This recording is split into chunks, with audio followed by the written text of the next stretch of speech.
আলহামদুলিল্লাহ, আজকের এই বরালি দহা খানপাড়া জামি মসজিদ ও মুসলিম উদ্দিন খান কওমি মাদ্রাসা ও এতিমখানার উদ্যোগে পঞ্চম বার্ষিক ওয়াজ ও মাহফিলের সম্মানিত সভাপতি সাহেব, সেমিনার শুরু থেকে নিয়ে এই পর্যন্ত যে উপহার মুআজ্জাজ উলামায়ে কিরাম, আমার সামনে উপবিষ্ট আল্লাহর প্রিয় জাকিরিন শাকিরিন মুরব্বিয়ানে ইজাম, পর্দার অন্তরালে আমার মা ও বোনেরা, আমার সমবয়সী কলিজার টুকরা যুবক ভাইয়েরা, সর্বপ্রথম আল্লাহ সুবহানাহু ওয়া তাআলার দরবারে শুকরিয়া আদায় করি, যেই মহান রব্বুল আলামিন আমাদেরকে এমন একটা মুহূর্তে তার স্মরণে মাদ্রাসার প্রাঙ্গণে জান্নাতের বাগানে বসে কোরআন হাদিসের আলোচনা শোনার তৌফিক দান করেছেন, যেই মুহূর্তে অসংখ্য মানুষ বিভিন্ন গুনাহে লিপ্ত, অসংখ্য মানুষ বিভিন্ন পাপাচারে লিপ্ত। আল্লাহ সুবহানাহু ওয়া তাআলা বড় দয়া করে আমাদেরকে জান্নাতের এই বাগানে এনে বসিয়ে দিয়েছেন। এজন্য আমরা দিল থেকে কালিমাতুশ শুকর করি, আলহামদুলিল্লাহ। হলো না? দিল থেকে দিলকে উজাড় করে সবাই বলি আলহামদুলিল্লাহ। আসসালামু আলাইকুম ওয়া রাহমাতুল্লাহ।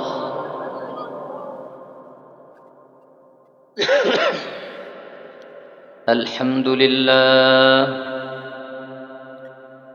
نحمده ونستعينه ونستغفره ونؤمن به ونتوكل عليه ونعوذ بالله من شرور أنفسنا ومن سيئات أعمالنا من يهده الله فلا مضل له ومن يضلله فلا هادي له ونشهد أن لا إله إلا الله وحده لا شريك له ونشهد أن سيدنا وحبيبنا ومولانا محمدا عبده ورسوله أرسله الله إلى كافة الناس بشيرا ونذيرا وداعيا إلى الله بإذنه وسراجا منيرا.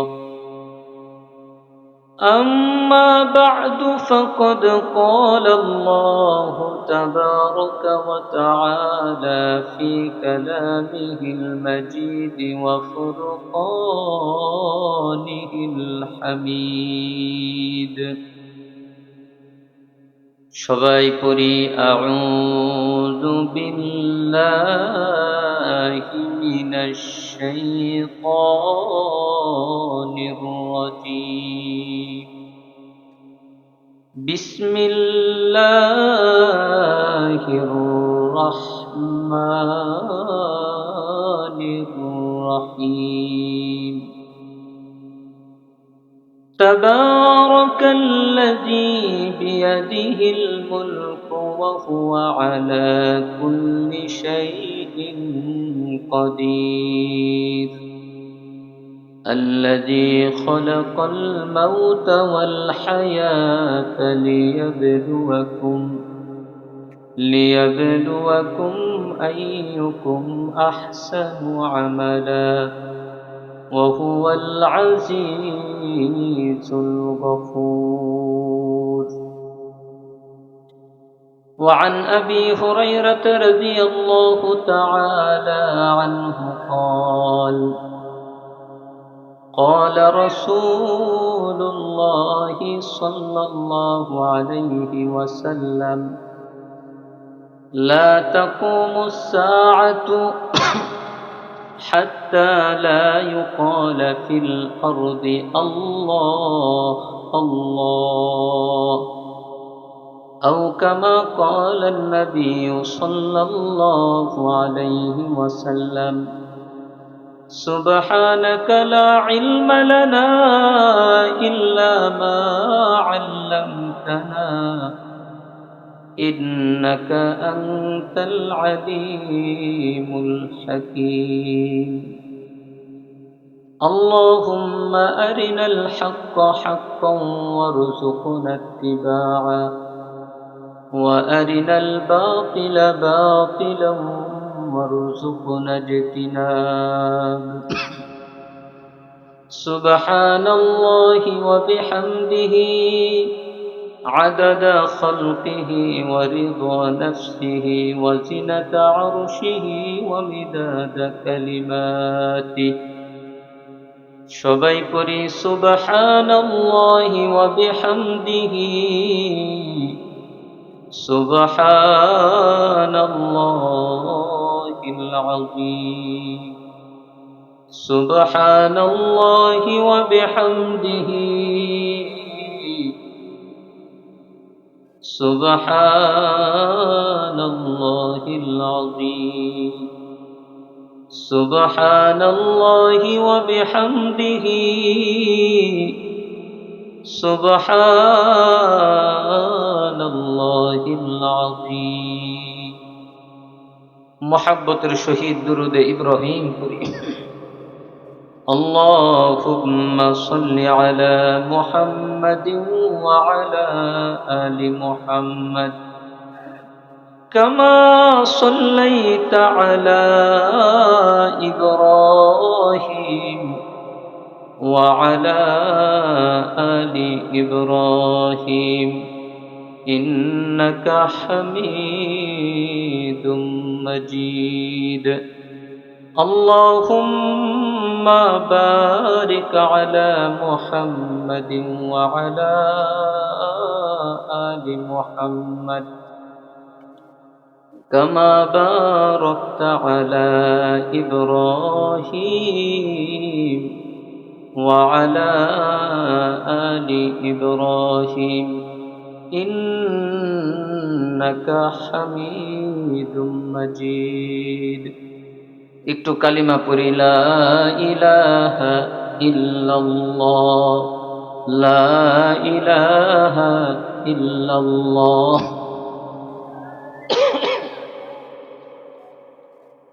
لا إله إلا الله لا إله إلا الله আমি যেভাবে বলি সেভাবে বলবেন অনেকে বলতেছেন লা ইলাহা ইল্লাল্লাহ ইল্লাল্লাহ না ইল্লাল্লাহ লা ইলাহা ইল্লাল্লাহ লা ইলাহা ইল্লাল্লাহ لا إله إلا الله محمد رسول الله صلى الله عليه وسلم الحمد لله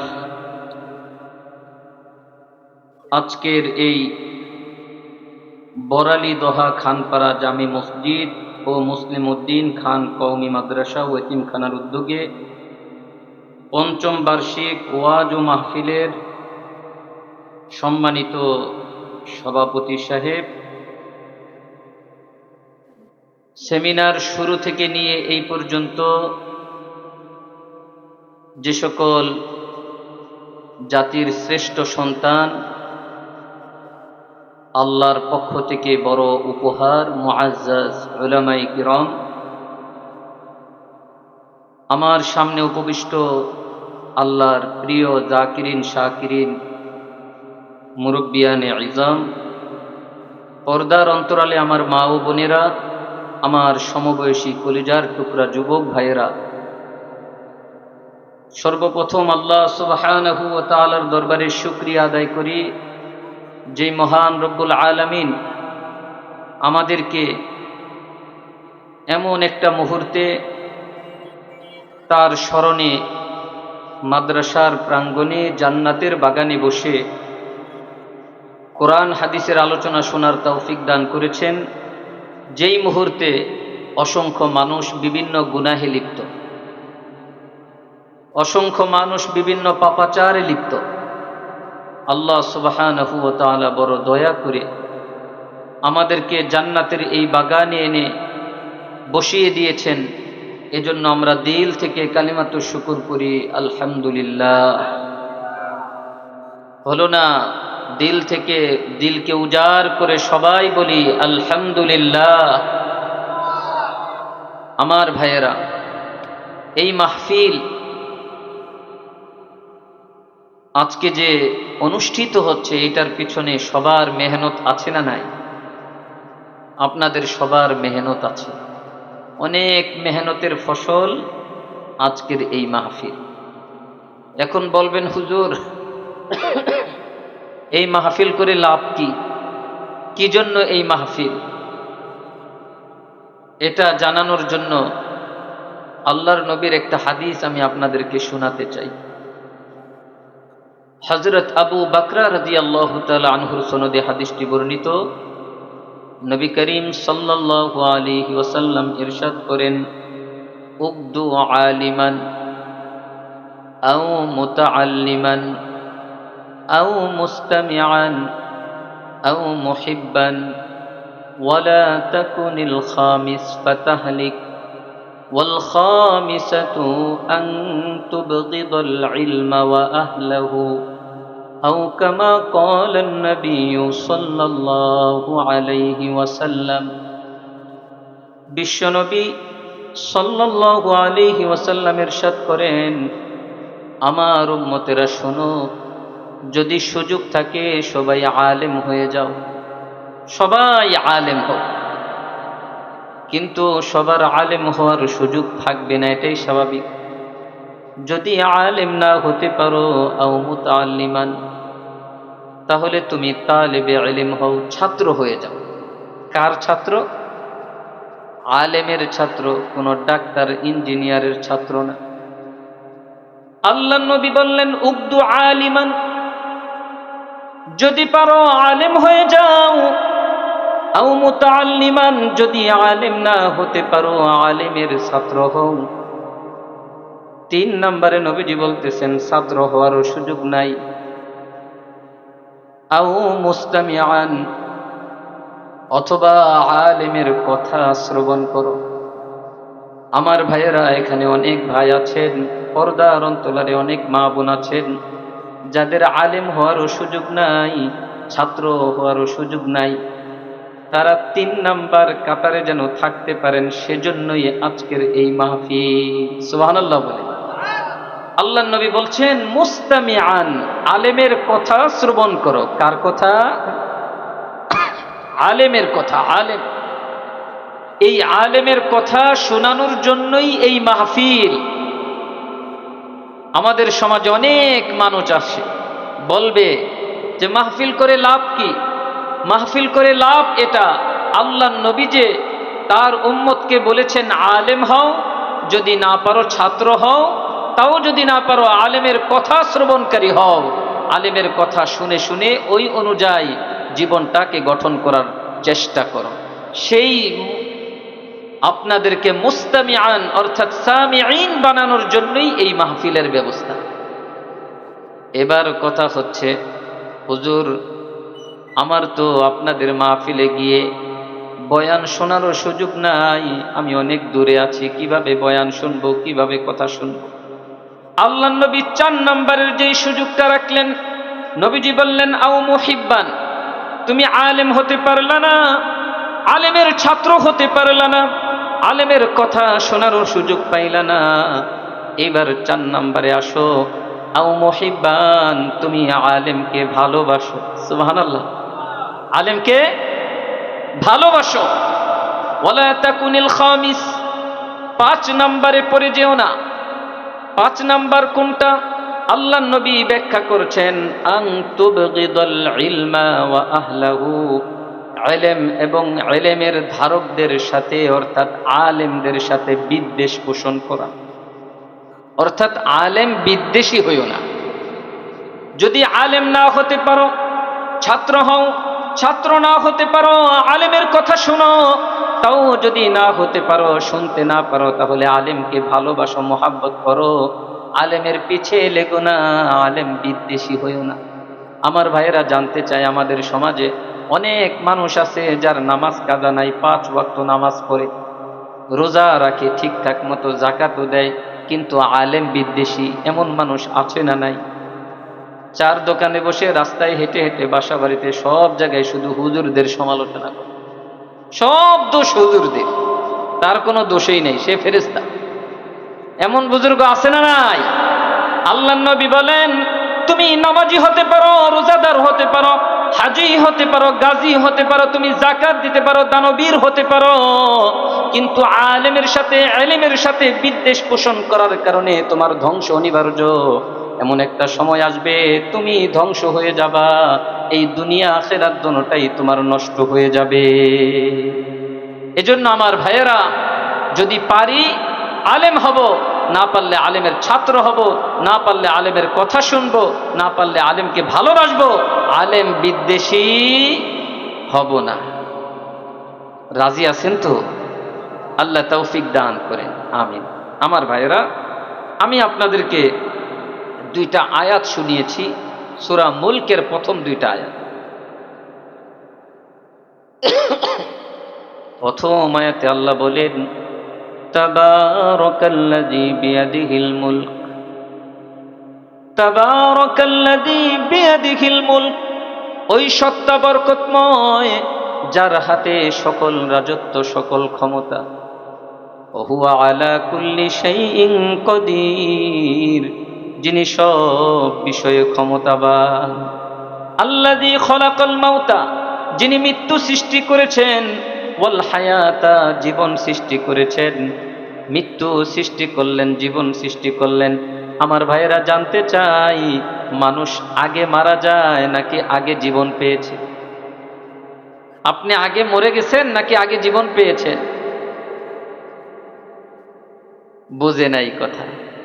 আপনি জীবিত না থাকলে আসলেন কিভাবে? তার মানে আপনি আমি জীবিত আছি, আগে আমরা জীবন পেয়েছি, তারপরে মৃত্যু। কিন্তু আল্লাহ মৃত্যুর কথাটা আগে কেন আনলেন? আল্লাযী খলাকাল মাউতা কেন বললেন আল্লাহ? আল্লাহ যদি বলতেন আল্লাযী খলাকাল হায়াতা ওয়াল মাউতা, তাহলে বোঝা যেত যে আগে জীবন তারপরে মৃত্যু। আল্লাহ সিরিয়াল ঠিক রেখেছেন, কিন্তু আল্লাহ মৃত্যুর কথা কেন আগে আনলেন? এই কথা স্মরণ করে দেওয়ার জন্য আল্লাহ এনেছেন, আমার বান্দা যেন মৃত্যুর কথা ভুলে না যায়। কারণ যখন মৃত্যুর কথা বান্দা ভুলে যাবে, তখন এই বান্দার দ্বারা অন্যায় কাজ বেশি হবে। যখন বান্দা মৃত্যুর কথা স্মরণে রাখবে, আমি যত বড় ক্ষমতাওয়ালা হই নাই কেন, আমি যত বড় সম্পদশালী হই না কেন, আমি যত বড় আলেম, যত বড় মুফতি সাহেব হই না কেন, আমাকে একদিন মরতেই হবে, আমার রবের সামনে দাঁড়াইতে হবে, সারা জিন্দেগির হিসাব আমাকে দিতে হবে। যখন এই 3টা জিনিস একটা মানুষ মনে প্রাণে লালন করবে, তখন তার দ্বারা অন্যায় হওয়া বড় কঠিন নাকি সহজ? কঠিন, অন্যায় হওয়া কঠিন। এজন্য আল্লাহ বলতেছেন, আল্লাযী খলাকাল মাউতা, যিনি মৃত্যু সৃষ্টি করেছেন, ওয়াল হায়াতা, জীবন সৃষ্টি করেছেন। কেন আল্লাহ জীবন মৃত্যু সৃষ্টি করলেন? আল্লাহ এই কারণটা বলে দিচ্ছেন, লিয়াবলুয়াকুম আইয়ুকুম আহসানু আমালা, আমি পরীক্ষা করে দেখতে চাই তোমাদের মধ্যে কে কে সুন্দর আমল করে, অতি সুন্দর আমল করে। আল্লাহ এখানে বলেন নাই লিয়াবলুয়াকুম আইয়ুকুম আকসারু আমালা, তোমাদের মধ্যে কে অনেক বেশি আমল করে। আল্লাহ বলেন নাই লিয়াবলুয়াকুম আইয়ুকুম আকবারু আমালা, তোমাদের মধ্যে কে বড় বড় আমল করে। আল্লাহ বললেন লিয়াবলুয়াকুম আইয়ুকুম আহসানু আমালা। আহসান শব্দের অর্থ হচ্ছে খুব সুন্দর। তোমাদের মধ্যে কে সুন্দর সুন্দর আমল করে। সুন্দর আমল হলো সেটা যেটা একমাত্র আল্লাহর জন্য করা হয়, যে আমলটা একমাত্র আল্লাহর জন্য করা হয়। অনেক নামাজি নামাজ পড়ে কিন্তু আল্লাহর জন্য পড়ে না। লোক দেখানোর জন্য নামাজ পড়ে।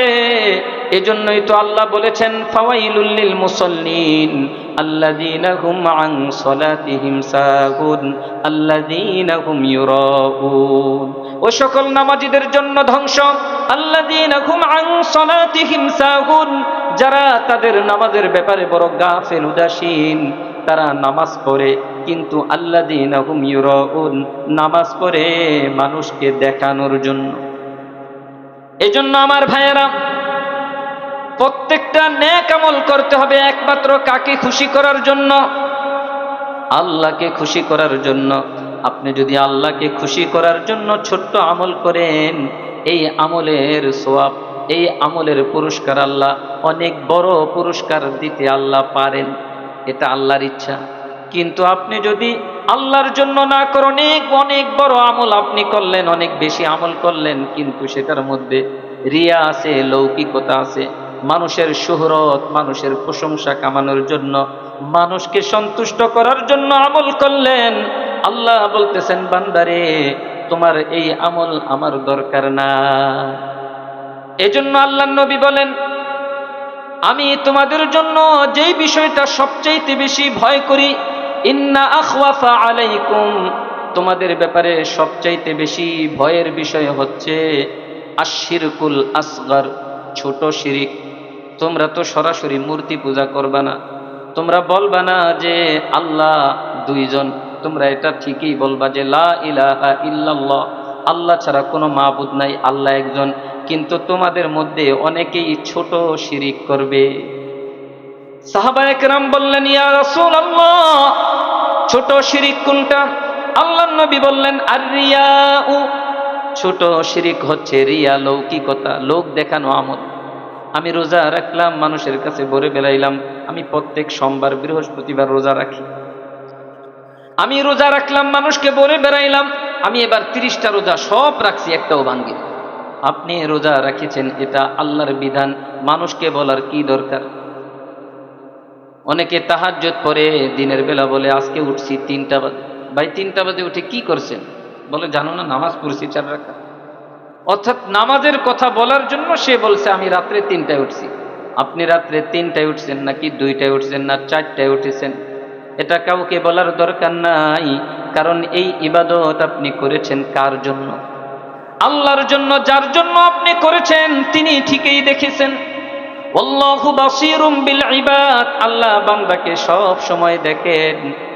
শুধু দেখেন না, এমন দেখা দেখেন দুনিয়ার সব মানুষের দৃষ্টির আড়ালে যাওয়া যায়, সব মানুষের চোখ ফাঁকি দেওয়া যায়, সমস্ত যন্ত্র, সমস্ত প্রযুক্তিকে ফাঁকি দেওয়া যায়, কিন্তু আল্লাহকে ফাঁকি দেওয়ার কোনো সুযোগ নাই। আছে নাকি?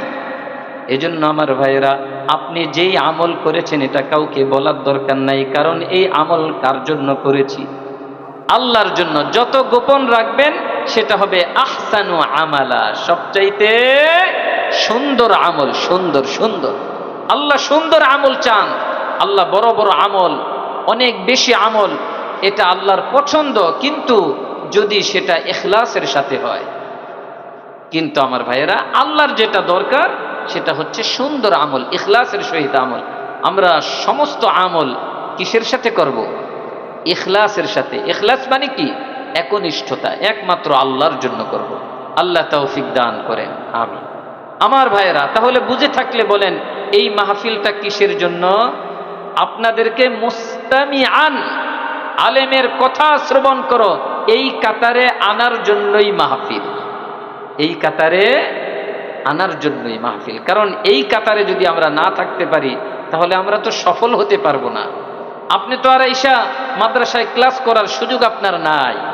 এরকম একটা মাহফিলের আয়োজন করলে বিভিন্ন জায়গা থেকে উলামায়ে কেরাম আসবেন, কোরআন হাদিসের কথা বলবেন, আপনি কোরআন হাদিসের কথাগুলো শুনবেন, সেই কোরআন এবং রাসূলের সুন্নাহ অনুযায়ী নিজের জীবনকে গঠন করার চেষ্টা করবেন।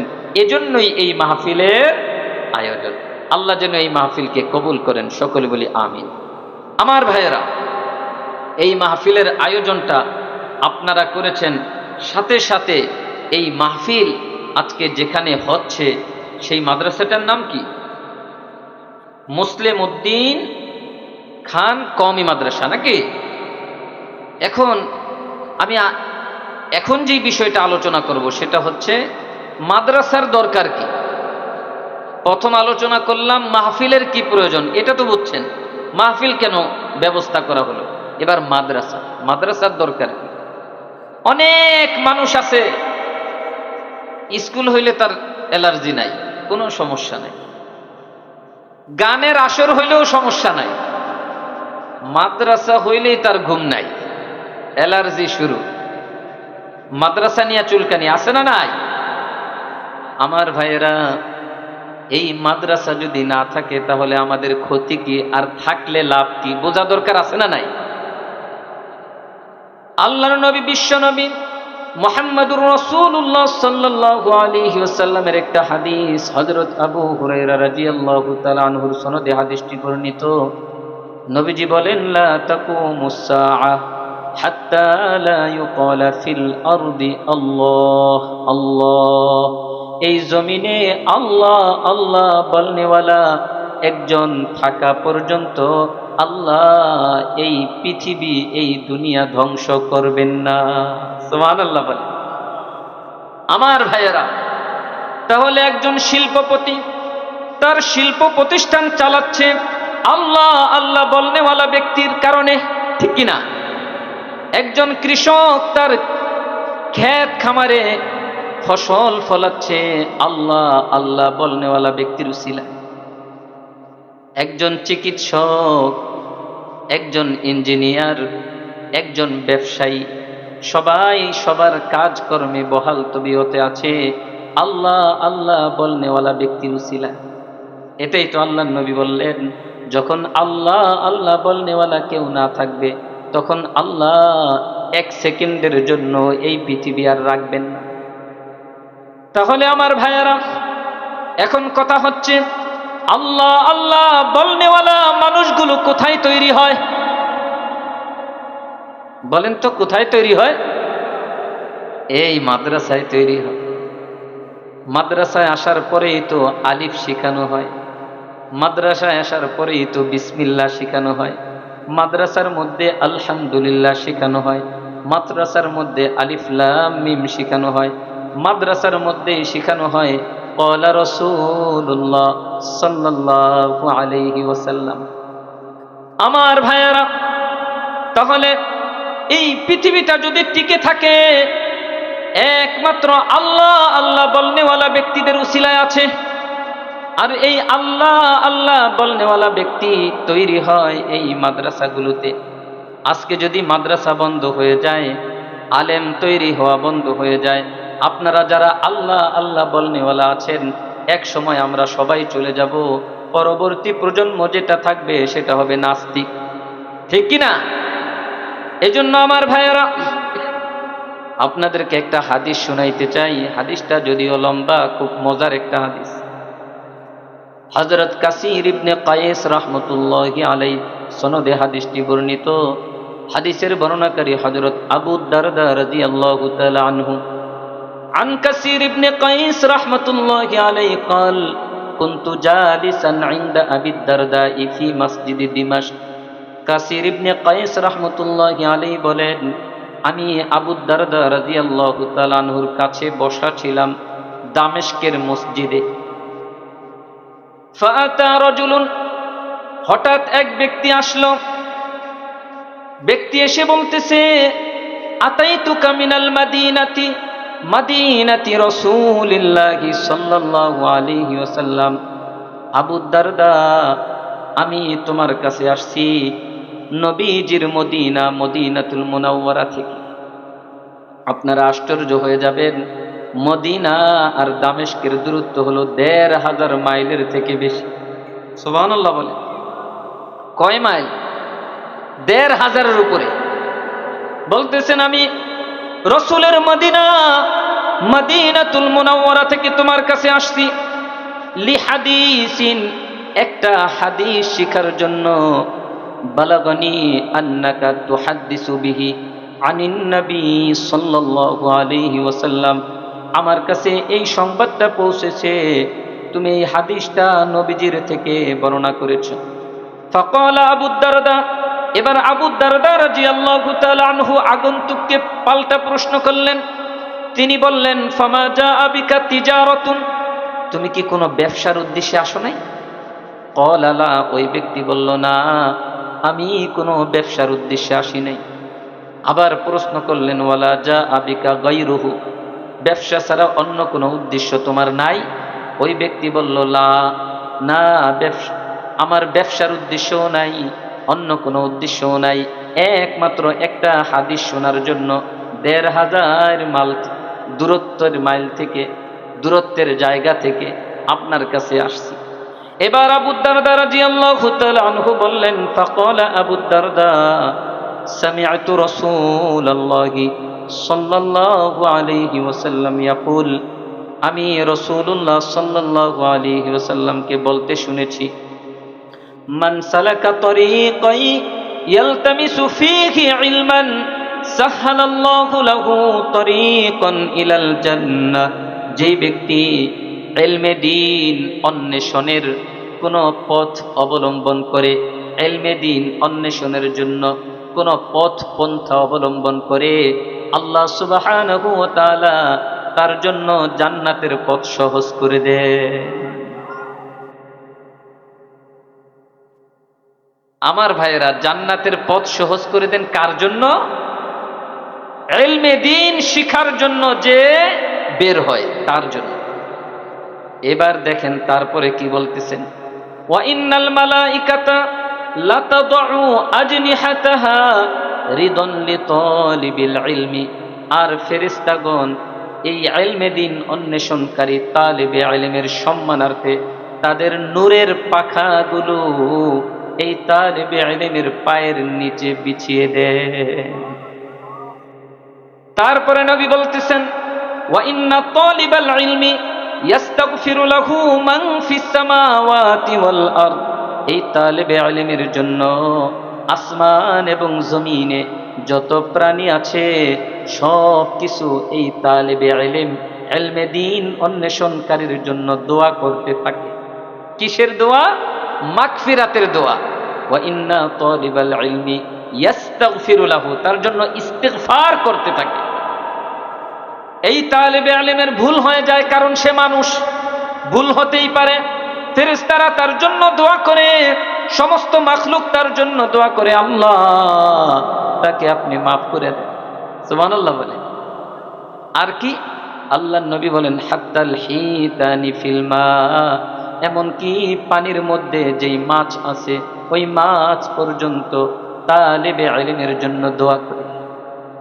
এবার নবী বলেন, ওয়া ইন্না ফাদলাল আলিমি আলাল আবিদি কাফাদলিল কমারি আলা সাইরিল কাওয়াকিব, একজন আলেমের মর্যাদা একজন আবেদের উপর, অর্থাৎ একজন আলেমের মর্যাদা একজন ইবাদতকারীর উপর যেমন চাঁদের মর্যাদা এক সমস্ত তারকার উপর। আল্লাহু আকবার।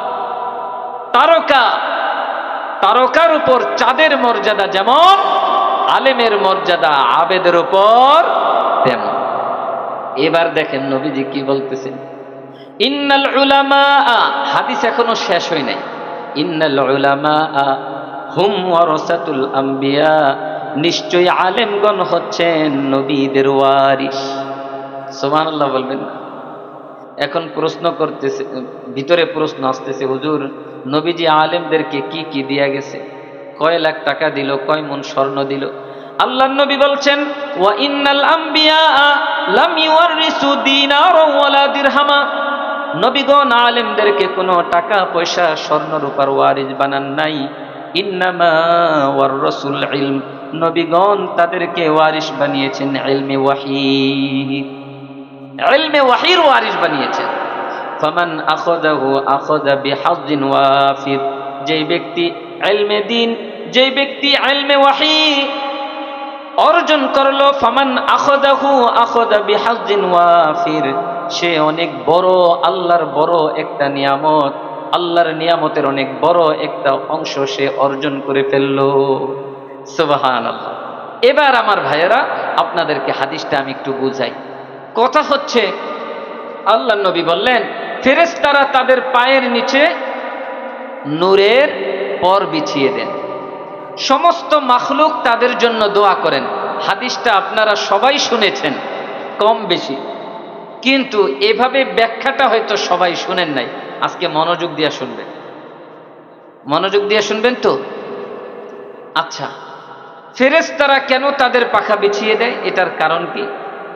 কারণ হচ্ছে আল্লাহ আল্লাহ বলনেওয়ালা কোনো মানুষ যদি দুনিয়াতে না থাকে, আল্লাহ এই দুনিয়া রাখবেন না।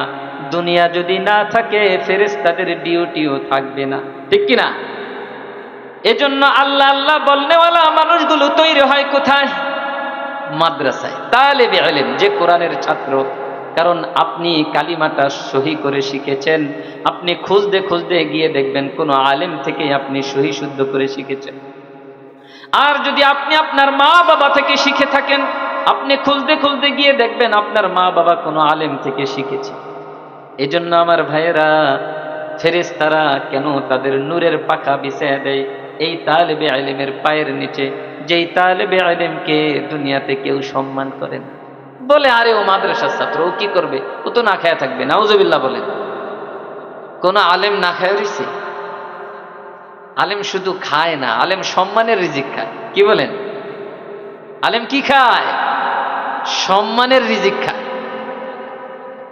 আমার ভাইয়েরা, একজন আলেমকে যখন আপনি দাওয়াত দেন আপনার বাসায়, আপনি তাকে আপনার রান্না করা খাবারটা খাওয়ানোর পরে আপনার রাগ ওঠে নাকি ভিতরে ভালো লাগে? তাহলে আপনি তাকে ভালোবেসে খাওয়াইছেন। তাহলে তার রিজিক কি সাধারণ রিজিক নাকি সম্মানের রিজিক? সম্মানের রিজিক, বরকতের রিজিক। আমার মাকে দেখতাম, যদি কোনো ভালো মন্দ খাবার রান্না করা হইতো, মা বলতো ইমাম সাহেবকে একটু দাওয়াত দে বাবা। আমরা তো তখন ছোট ছিলাম, কি ব্যাপার মা একটু ভালো মন্দ রান্না করলে ইমাম সাহেবকে দাওয়াত দে। এখন দেখতেছি ওই যে ইমামকে মা ভালোবেসেছেন, সেই মার ভালোবাসার বরকতে আজকে আমার মতো এই মানুষ আপনাদের সামনে কথা বলতেছি। এটা ওই মা যে আলেমকে ভালোবাসছেন, ওই বরকত। সুতরাং আমার ভাইয়ারা, ফেরেশতারা তালেবে ইলমের পায়ের নিচে তাদের নূরের পাখা বিছায়া দেয়। কারণ তালেবে ইলম যদি থাকে, সে দ্বীনের দাওয়াত দিবে, মানুষকে আল্লাহ আল্লাহ বলনেওয়ালা বানাবে, মানুষকে নামাজ শিখাবে, মানুষকে যাকাত শিখাবে, হজ শিখাবে, আল্লাহকে চিনাবে, রাসূলের সুন্নাহগুলো মানুষের সামনে তুলে ধরবে। এই জন্য এই তালেবে ইলমের সম্মানে ফেরেশতারা তাদের পায়ের নিচে নূরের পাখা বিছায়া দেয়। এখন বলবেন হুজুর, ফেরেশতাদের কথাটা বুঝলাম, আসমান জমিনের সমস্ত মাখলুক এই তালেবে ইলমের জন্য দোয়া কেন করে? প্রশ্ন আসে না? নবীজি বললেন হাত্তাল হিতান ফিল মা, এমনকি মাছ, পানির নিচের মাছও তালেবে ইলমের জন্য দোয়া করে। তালেবে ইলম মানে কি? কোরআনের শিক্ষার্থী, হাদিসের শিক্ষার্থী। এখন আপনারা বলেন মাদ্রাসার ছাত্র, কিন্তু কয়েক প্রজন্ম আগেও আমাদের মুরব্বীরা মাদ্রাসার ছাত্রকে বলতেন তালেবে ইলম, কারণ এটা নবীজির পবিত্র মুখ থেকে বের হওয়া শব্দ, তালিবুল ইলম। আমার ভাইয়েরা, এই তালেবে ইলমের জন্য আসমান জমিন এত দুবয়ের মাঝে যত মাখলুক আছে, সমস্ত মাখলুক কেন দোয়া করে? প্রশ্ন আসে কি আসে না? এটা কারণ হচ্ছে, আমার ভাইয়েরা বলেন তো, আল্লাহ আল্লাহ বলনেওয়ালা কোনো মানুষ না থাকলে আসমান থাকবে? জমিন থাকবে? আসমান জমিন যদি না থাকে, মাখলুক থাকবে? সব ধ্বংস হয়ে যাবে। আসমান জমিন যদি না থাকে, নদী থাকবে? সাগর থাকবে? নদী না থাকলে মাছ থাকবে কোথায়? জমিন না থাকলে আপনার মতো শিল্পপতি থাকবে কোথায়? আপনার মতো ব্যবসায়ী কোথায় থাকবে? কৃষক কোথায় ফসল ফলাবে যদি জমিন না থাকে? এজন্য আমার ভাইয়ারা, মানুষ চিনে না তালেবে ইলমকে, কিন্তু সমস্ত মাখলুক চিনে। মানুষের মধ্যে আলেমকে চিননেওয়ালা মানুষ বড় স্বল্প, খুব কম। সমাজের খুব কম মানুষ আলেমদেরকে ভালোবাসে, মাদ্রাসাকে ভালোবাসে, তালেবে ইলমকে ভালোবাসে, খুব কম মানুষ। বিদ্বেষী বেশি। আলেম দেখলেই তার অ্যালার্জি, চুলকানি, আছে না নাই? আমার ভাইয়েরা, তাহলে বোঝার বিষয় হচ্ছে আসমান জমিনের সমস্ত মাখলুক তালেবে ইলমের জন্য দোয়া করে, কারণ তালেবে ইলমের উসিলায় তারা এই জমিনের মধ্যে টিকে থাকতে পারবে। কারণ আল্লাহ আল্লাহ বলনেওয়ালা কোনো মানুষ যখন না থাকবে, তখন 1 সেকেন্ডের জন্য আল্লাহ এই জমিন আসমানকে ঠিক রাখবেন না। কারণ ইসরাফিল আলাইহিস সালামকে আল্লাহ একটা দায়িত্ব দিয়েছেন। ইসরাফিল আলাইহিস সালাম নাম শুনছেন না? ছোট ফেরেশতা, 4 জন বড় ফেরেশতার মধ্যে একজন নাকি ইসরাফিল আলাইহিস সালাম। তার দায়িত্বটা কি? দায়িত্ব হচ্ছে সিংগায় ফু দেওয়া। সিংগায় ফু দেওয়ার পরে কি হবে? সমস্ত আসমান জমিন এত দুবয়ের মাঝে যা কিছু আছে সব কিছু ধ্বংস হয়ে যাবে। উনি সেই বাঁশিটা নিয়ে দাঁড়ায় আছেন আর আল্লাহর হুকুমের অপেক্ষায় আছেন। আল্লাহ কখন বলবেন ফু দেও, সাথে সাথে তিনি ফু দিবেন। আমার ভাইয়েরা, ইসরাফিল আলাইহিস সালাম যেই বাঁশিটা নিয়ে দাঁড়ায় আছেন, মুফাসসিরিনে কিরাম লেখেন ওই বাঁশিটার যেই ছিদ্রগুলো আছে, যেই ছিদ্র দিয়ে আওয়াজ বের হবে, এই ছিদ্রগুলো এত বড় বড় ছিদ্র, 7 আসমান জমিনকেও যদি ওই ছিদ্র দিয়ে ঢুকিয়ে দেওয়া হয় ঢুকে যাবে। সুবহানাল্লাহ বলে। একটা বাঁশির ছিদ্র, আওয়াজ বের হওয়ার ছিদ্র কতটুকু? এই জমিন আসমান সেই ছিদ্র দিয়ে ঢুকে যাবে। আমার ভাইয়ারা, এই বাঁশিটার ছিদ্র যদি বড় হয় তাহলে বাঁশিটা কত বড়? আর এই বাঁশির মধ্যে যেই ফেরেশতা ফু দিবেন ওই ফেরেশতা কত বড়? আর এই ফেরেশতার যে আল্লাহ বানাইছেন ওই ফেরেশতা কত বড়? আল্লাহু আকবার। আমার ভাইয়েরা, ইসরাফিল আলাইহিস সালাম সিংগায় ফু দিবেন কখন? আল্লাহর নবী বলছেন যখন এই জমিনে আল্লাহ আল্লাহ বলনেওয়ালা কেউ না থাকবে। আর এই আল্লাহ আল্লাহ বলনেওয়ালা মানুষগুলো তৈরি করা হয় এই মাদ্রাসাগুলোতে। কি বলেন? কোথায় তৈরি হয়? এই মাদ্রাসাগুলোতে তৈরি হয়। আল্লাহ আল্লাহ বলনেওয়ালা শেখানেওয়ালা মানুষগুলো মাদ্রাসায় তৈরি হয়। এজন্য আমার ভাইয়েরা, আসমান জমিন এত দুবয়ের মাঝে যা কিছু আছে সব কিছু আলেমের জন্য দোয়া করে, তালেবে ইলমের জন্য দোয়া করে। দুঃখজনক হলেও সত্য, এই আশরাফুল মাখলুকাত দামি মানুষগুলো এই তালেবে ইলমের সাথে বিদ্বেষ পোষণ করে। যাদের উসিলায় বেঁচে আছে তাদের সাথে শত্রুতা পোষণ করে। ঠিক কিনা? আমার ভাইয়েরা, এবার আসেন, তারপরে নবীজি বললেন ওয়া ইন্না ফাদলাল আলিমি আলাল আবিদি কাফাদলিল কামারি আলা সাইরিল কাওয়াকিব। একজন আলেমের মর্যাদা একজন আবেদের উপর।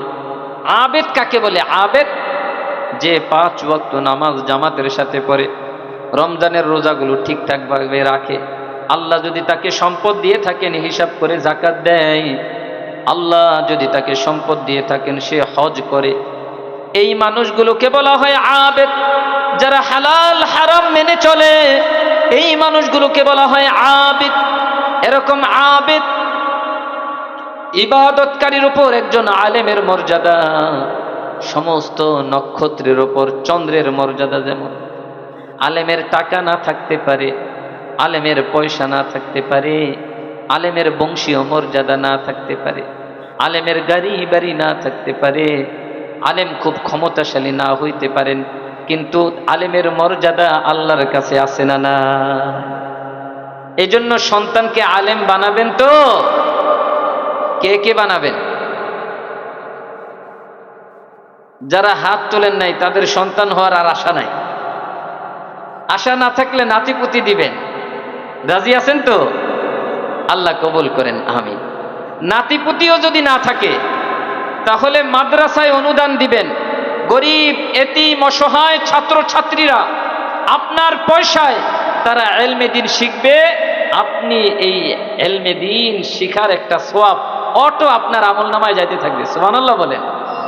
আল্লাহ রাস্তা রাখছেন কি রাখেন নাই? আমরা তো সেই রাস্তায় চলতে চাই না। কি বলেন? চলতে হবে তো। আল্লাহ তৌফিক দান করে। আমার ভাইয়েরা, বুঝে থাকলে বলেন, এই জগৎটা ঠিক থাকার জন্য, এই আসমান জমিন ঠিক থাকার জন্য, শিল্পপতির শিল্প প্রতিষ্ঠান ঠিক রাখার জন্য, ব্যবসায়ীর ব্যবসা প্রতিষ্ঠান ঠিক রাখার জন্য, কৃষি ক্ষেত ঠিক রাখার জন্য, সব কিছুর জন্য কাকে দরকার? আল্লাহ আল্লাহ বলনেওয়ালা মানুষ দরকার, ঠিক কি না? আল্লাহ আল্লাহ বলনেওয়ালা মানুষ কোথায় তৈরি হয়? মাদ্রাসায়। তাহলে মাদ্রাসার দরকার আছে না নাই? আছে না নাই? যদি থাকে তাহলে এই বৈঠক থেকে নিয়ত করবেন আর কোনোদিন বেঁচে থাকতে মাদ্রাসার বিরোধিতা করবেন। সাহায্য করতে না পারেন মাদ্রাসার বিরোধিতা করব না। আল্লাহ তৌফিক দান করেন, আমিন। আমার ভাইয়ারা, তাহলে এই জগৎ, আসমান জমিন সব কিছু ঠিক থাকার জন্য মাদ্রাসা দরকার। হ্যাঁ, এবার আসেন দ্বিতীয় পয়েন্ট। এটা হলো দুনিয়াবি লাভ। দুনিয়াবি আরেকটা লাভ আছে, মানুষের মানুষত্ব ঠিক রাখার জন্য মাদ্রাসা দরকার। আমার ভাইয়ারা, পুলিশ লাঠি দিয়া পিটায়া ওই পরিমাণ ঠিক করতে পারে না। আলেমগণ মসজিদের মেম্বারে বসে বসে যুবকগুলোকে যেভাবে ঠিক করতেছে, আলেমরা বয়ান করে করে ইউটিউবে ওয়াজ শুনে শুনে কত যুবকের মুখে দাড়ি চলে আসছে। যুবক নামাজ পড়তো না, নামাজি হয়ে গেছে। যুবক নেশা করতো, নেশা ছেড়ে দিছে আলেমের বয়ান শুনে, ঠিক কিনা? আমার ভাইয়েরা, এই মানুষের মানুষত্ব ঠিক করার জন্য মাদ্রাসা দরকার আছে না নাই? এই মাদ্রাসা যদি না থাকে, এলমে দিন শিক্ষা দেওয়া যদি বন্ধ হয়ে যায়, মেম্বার থেকে হক কথাগুলো বলা যদি বন্ধ হয়ে যায়, আমার ভাইয়েরা, মানুষ সব পশুতে পরিণত হয়ে যাবে। মানুষ পশু হয়ে যাবে। আপনার মেয়ে ইজ্জত নিয়ে বাসায় ঢুকতে পারবে না, আপনার ছেলেটা ভদ্র হতে পারবে না, বাকি ছেলেগুলো তাকে ছো মেরে নিয়ে যাবে। আমার ভাইরা, যদি পরিবারকে শান্তিতে রাখতে চান, এই মাদ্রাসার বিকল্প নাই। আল্লাহর এবং আল্লাহর রাসূলের বাণী, আল্লাহর বাণী কোরআন, রাসূলের সুন্নাহগুলোকে শিখানোর জন্য, শিক্ষা দেওয়ার জন্য, প্রচার করার জন্য, সমাজে এগুলোকে প্রচার প্রসারের জন্য মাদ্রাসার বিকল্প আর কিছু হতে পারে? সুতরাং আমার ভাইয়েরা, এবার আসেন, যদি দ্বীনি ইলম না থাকে তাহলে চোর দিয়ে সমাজ ভরে যাবে, ডাকাত দিয়ে ভরে যাবে, সন্ত্রাসী দিয়ে ভরে যাবে, মদখোর গাঁজাখোর দিয়ে ভরে যাবে। যখন সে কোরআন পড়বে, কোরআনের মধ্যে জানবে চুরি করলে শাস্তি কি, ডাকাতি করলে শাস্তি কি, মদ খাইলে শাস্তি কি, মা বাবার সাথে বেয়াদবি করলে কি শাস্তি হয়, মুরব্বীদের সাথে বেয়াদবি করলে কি শাস্তি হয়, গীবত করলে কি শাস্তি হয়, চুগলখড়ি করলে কি শাস্তি হয়, অন্যের সম্পদ দখল করলে কি শাস্তি হয়, জুলুম করলে কি শাস্তি হয়, মানুষের অধিকার হরণ করলে কি শাস্তি হয়। যখন কোরআন পড়ে পড়ে জানবে, তখন আস্তে আস্তে পাপ কাজগুলো ছেড়ে দিবে। পাপ যখন ছেড়ে দিবে, তখন তার ভিতর থেকে আল্লাহ আল্লাহ আল্লাহ আল্লাহ আল্লাহ আল্লাহ আসতে থাকবে। আর আল্লাহ আল্লাহ বলনেওয়ালা যতদিন থাকবে, আল্লাহ আসমান জমিনের নিজাম ঠিক রাখবে। আল্লাহু আকবার। তাহলে দুনিয়াবি আরেকটা ফায়দা হচ্ছে, মানুষের মানুষত্ব ঠিক রাখার জন্য মাদ্রাসা দরকার আছে না নাই? আমার ভাইরা, এবার আসেন, আখিরাতের কি ফায়দা? আমরা তো সবাই মরবো নাকি বেঁচে থাকবো? আখিরাতের প্রথম ঘাঁটি কোনটা? কবর। এই কবরের মধ্যে যখন আমাকে আপনাকে শোয়া দিবেন, আল্লাহর নবী বলতেছেন, হযরত বারা ইবনে আযিব রাদিয়াল্লাহু তাআলা আনহুর সনদে হাদিসটি বর্ণিত। আল্লাহর নবী বলেন, ইয়াতিহি মালাকানি, আপনাকে আমাকে যখন কবরে শোয়া চলে আসবে মানুষগুলো, তখন দুইজন ফেরেশতা আসবেন। এসে ফেরেশতারা ফায়ুজলিসানিহি, আপনাকে আমাকে বসায়া দিবেন। এবার বসায়া ফেরেশতারা প্রশ্ন করবেন, ফায়াকুলানি লাহু মার রব্বুকা, প্রশ্ন করবেন তোমার রব কে? কি প্রশ্ন করবেন? তোমার রব কে? এখন আপনি বলবেন, হুজুর এটা তো আমি জানি, কিন্তু আমার ভাইয়েরা, এই দুনিয়ার বুকে আল্লাহকে যে মুখে মুখে রব মেনেছে, দিল দিয়া রব মানে নাই। মুখে মুখে রব রব বলতো, কিন্তু দিলের মধ্যে ছিল অমুকে না হইলে আমি বাঁচবো না। এমন মানুষ আছে না নাই? অমুকে না হইলে আমি শেষ। নাউজুবিল্লাহ। বাঁচায় রাখার মালিক কে? রিজিক দেওয়ার মালিক কে? সুস্থ রাখার মালিক কে? শান্তি দেওয়ার মালিক কে? সব কিছুর মালিক যদি আল্লাহ হয়, তাহলে কিভাবে একজন মুসলমান বলে অমুকে না হইলে আমি বাঁচতামই না? নাউজুবিল্লাহ। আমার ভাইয়েরা, যেই ব্যক্তি মনে প্রাণে সব বিষয়ে আল্লাহকে রব হিসেবে মেনেছে, ওই ব্যক্তি এক বাক্যে বলবে রব্বি আল্লাহ, আমার রব হচ্ছেন আল্লাহ। এবার ফেরেশতারা দ্বিতীয় প্রশ্ন করবেন, ফায়াকুলানি লাহু মা দীনুকা, তোমার দিন কি, তোমার ধর্ম কি? এবার আল্লাহর যেই বান্দা, আল্লাহর যেই বান্দি দুনিয়ার বুকে আল্লাহর দিন মেনেছে, ইসলাম মেনেছে, তার ব্যক্তি জীবনে, পারিবারিক জীবনে, সামাজিক জীবনে, রাষ্ট্রীয় জীবনে সব ক্ষেত্রে ইসলামকে ফলো করেছে, ইসলামকে মেনেছে। যত কষ্ট হোক ইসলামের বাইরে সে যায় নাই। এবার সে মুখ দিয়ে বলে ফেলবে দীনিয়াল ইসলাম, আমার ধর্ম হচ্ছে ইসলাম। আমার ভাইয়েরা, এবার ফেরেশতারা 3 নাম্বার প্রশ্ন করবেন, মান হাযার রাজুল আল্লাযী বুইসা ফীকুম, এই ব্যক্তিকে যাকে তোমাদের কাছে পাঠানো হয়েছিল। যেই ব্যক্তি আল্লাহর নবীর সুন্নাহগুলো তার জীবনে, তার পরিবারে, তার সমাজে, তার রাষ্ট্রে সামর্থ্য অনুযায়ী প্রতিটা ক্ষেত্রে আল্লাহর নবীর সুন্নাহগুলো সে বাস্তবায়ন করেছে, এই ব্যক্তি নবীজিকে দেখেই চিনে ফেলবে। সুবহানাল্লাহ বলেন। আপনি কবরে বসেই আপনার নবীকে দেখতে পাবেন। আল্লাহু আকবার। কবরে থাকতেই আপনার নবীকে দেখতে পাবেন। এবার আল্লাহর এই বান্দা, আল্লাহর এই বান্দি বলবে হুয়া নবিয়ুনা মুহাম্মাদুর রাসূলুল্লাহ সাল্লাল্লাহু আলাইহি ওয়াসাল্লাম, তিনি হচ্ছেন আমাদের নবী মুহাম্মাদুর রাসূলুল্লাহ সাল্লাল্লাহু আলাইহি ওয়াসাল্লাম। কিন্তু যুবক, যেই যুবক নবীজির আদর্শ অনুযায়ী নিজের জীবনকে গঠন করে, যেই যুবকের কাছে নবীজির আদর্শ পছন্দ হতো না, তার কাছে পছন্দ শাহরুখ খান, তার কাছে পছন্দ হচ্ছে মেসি, হ্যাঁ, আরো কত কি আছে। আমার ভাইয়েরা, মেসি এদের গেঞ্জি যুবকরা পরে কি পরে না? গেঞ্জির মধ্যে ছবি দিয়া পরে না? তার মানে সে ভালোবাসে। আল্লাহর নবী বলেন মান আহাব্বা বিকৌমিন ফাহুয়া মিনহুম, যে যেই জাতিকে ভালোবাসবে সে তাদের অন্তর্ভুক্ত। হুশির মাআহুম, হাসরের ময়দানে তাদের সাথে তাকে উঠানো হবে। যে মেসিকে ভালোবাসছে তার হাসর হবে মেসির সাথে। যে আবু বকর সিদ্দিক রাদিয়াল্লাহু তাআলা আনহুকে ভালোবেসেছে তার হাসর হবে আবু বকর সিদ্দিক রাদিয়াল্লাহু তাআলা আনহুর সাথে। আমার ভাইয়েরা, এবার আসেন, যখন আল্লাহর এই বান্দা বলল হুয়া মুহাম্মাদুর রাসূলুল্লাহ সাল্লাল্লাহু আলাইহি ওয়াসাল্লাম, তিনি আমাদের নবী মুহাম্মদ সাল্লাল্লাহু আলাইহি ওয়াসাল্লাম, প্রশ্ন কয়টা হইল? 3টা। একটা হলো মার রব্বুকা, তোমার রব কে? সে বলছে রব্বি আল্লাহ। 2 নাম্বার হচ্ছে মা দীনুকা, তোমার দিন কি, ধর্ম কি? সে বলছে দীনিয়াল ইসলাম। 3 নম্বরে বলছে মান হাযার রাজুল আল্লাযী বুইসা ফীকুম, এই ব্যক্তিকে যে তোমাদের কাছে পাঠানো হয়েছিল, বলছে হুয়া মুহাম্মাদুর রাসূলুল্লাহ সাল্লাল্লাহু আলাইহি ওয়াসাল্লাম। 3 প্রশ্ন পারলে 4র্থ প্রশ্ন করবে। সুবহানাল্লাহ বলে। এবার 4র্থ প্রশ্ন। এতদিন শুনছেন প্রশ্ন 3টা, আসলে প্রশ্ন 3টা, কিন্তু যেই 3টা পারবে তার জন্য বোনাস একটা।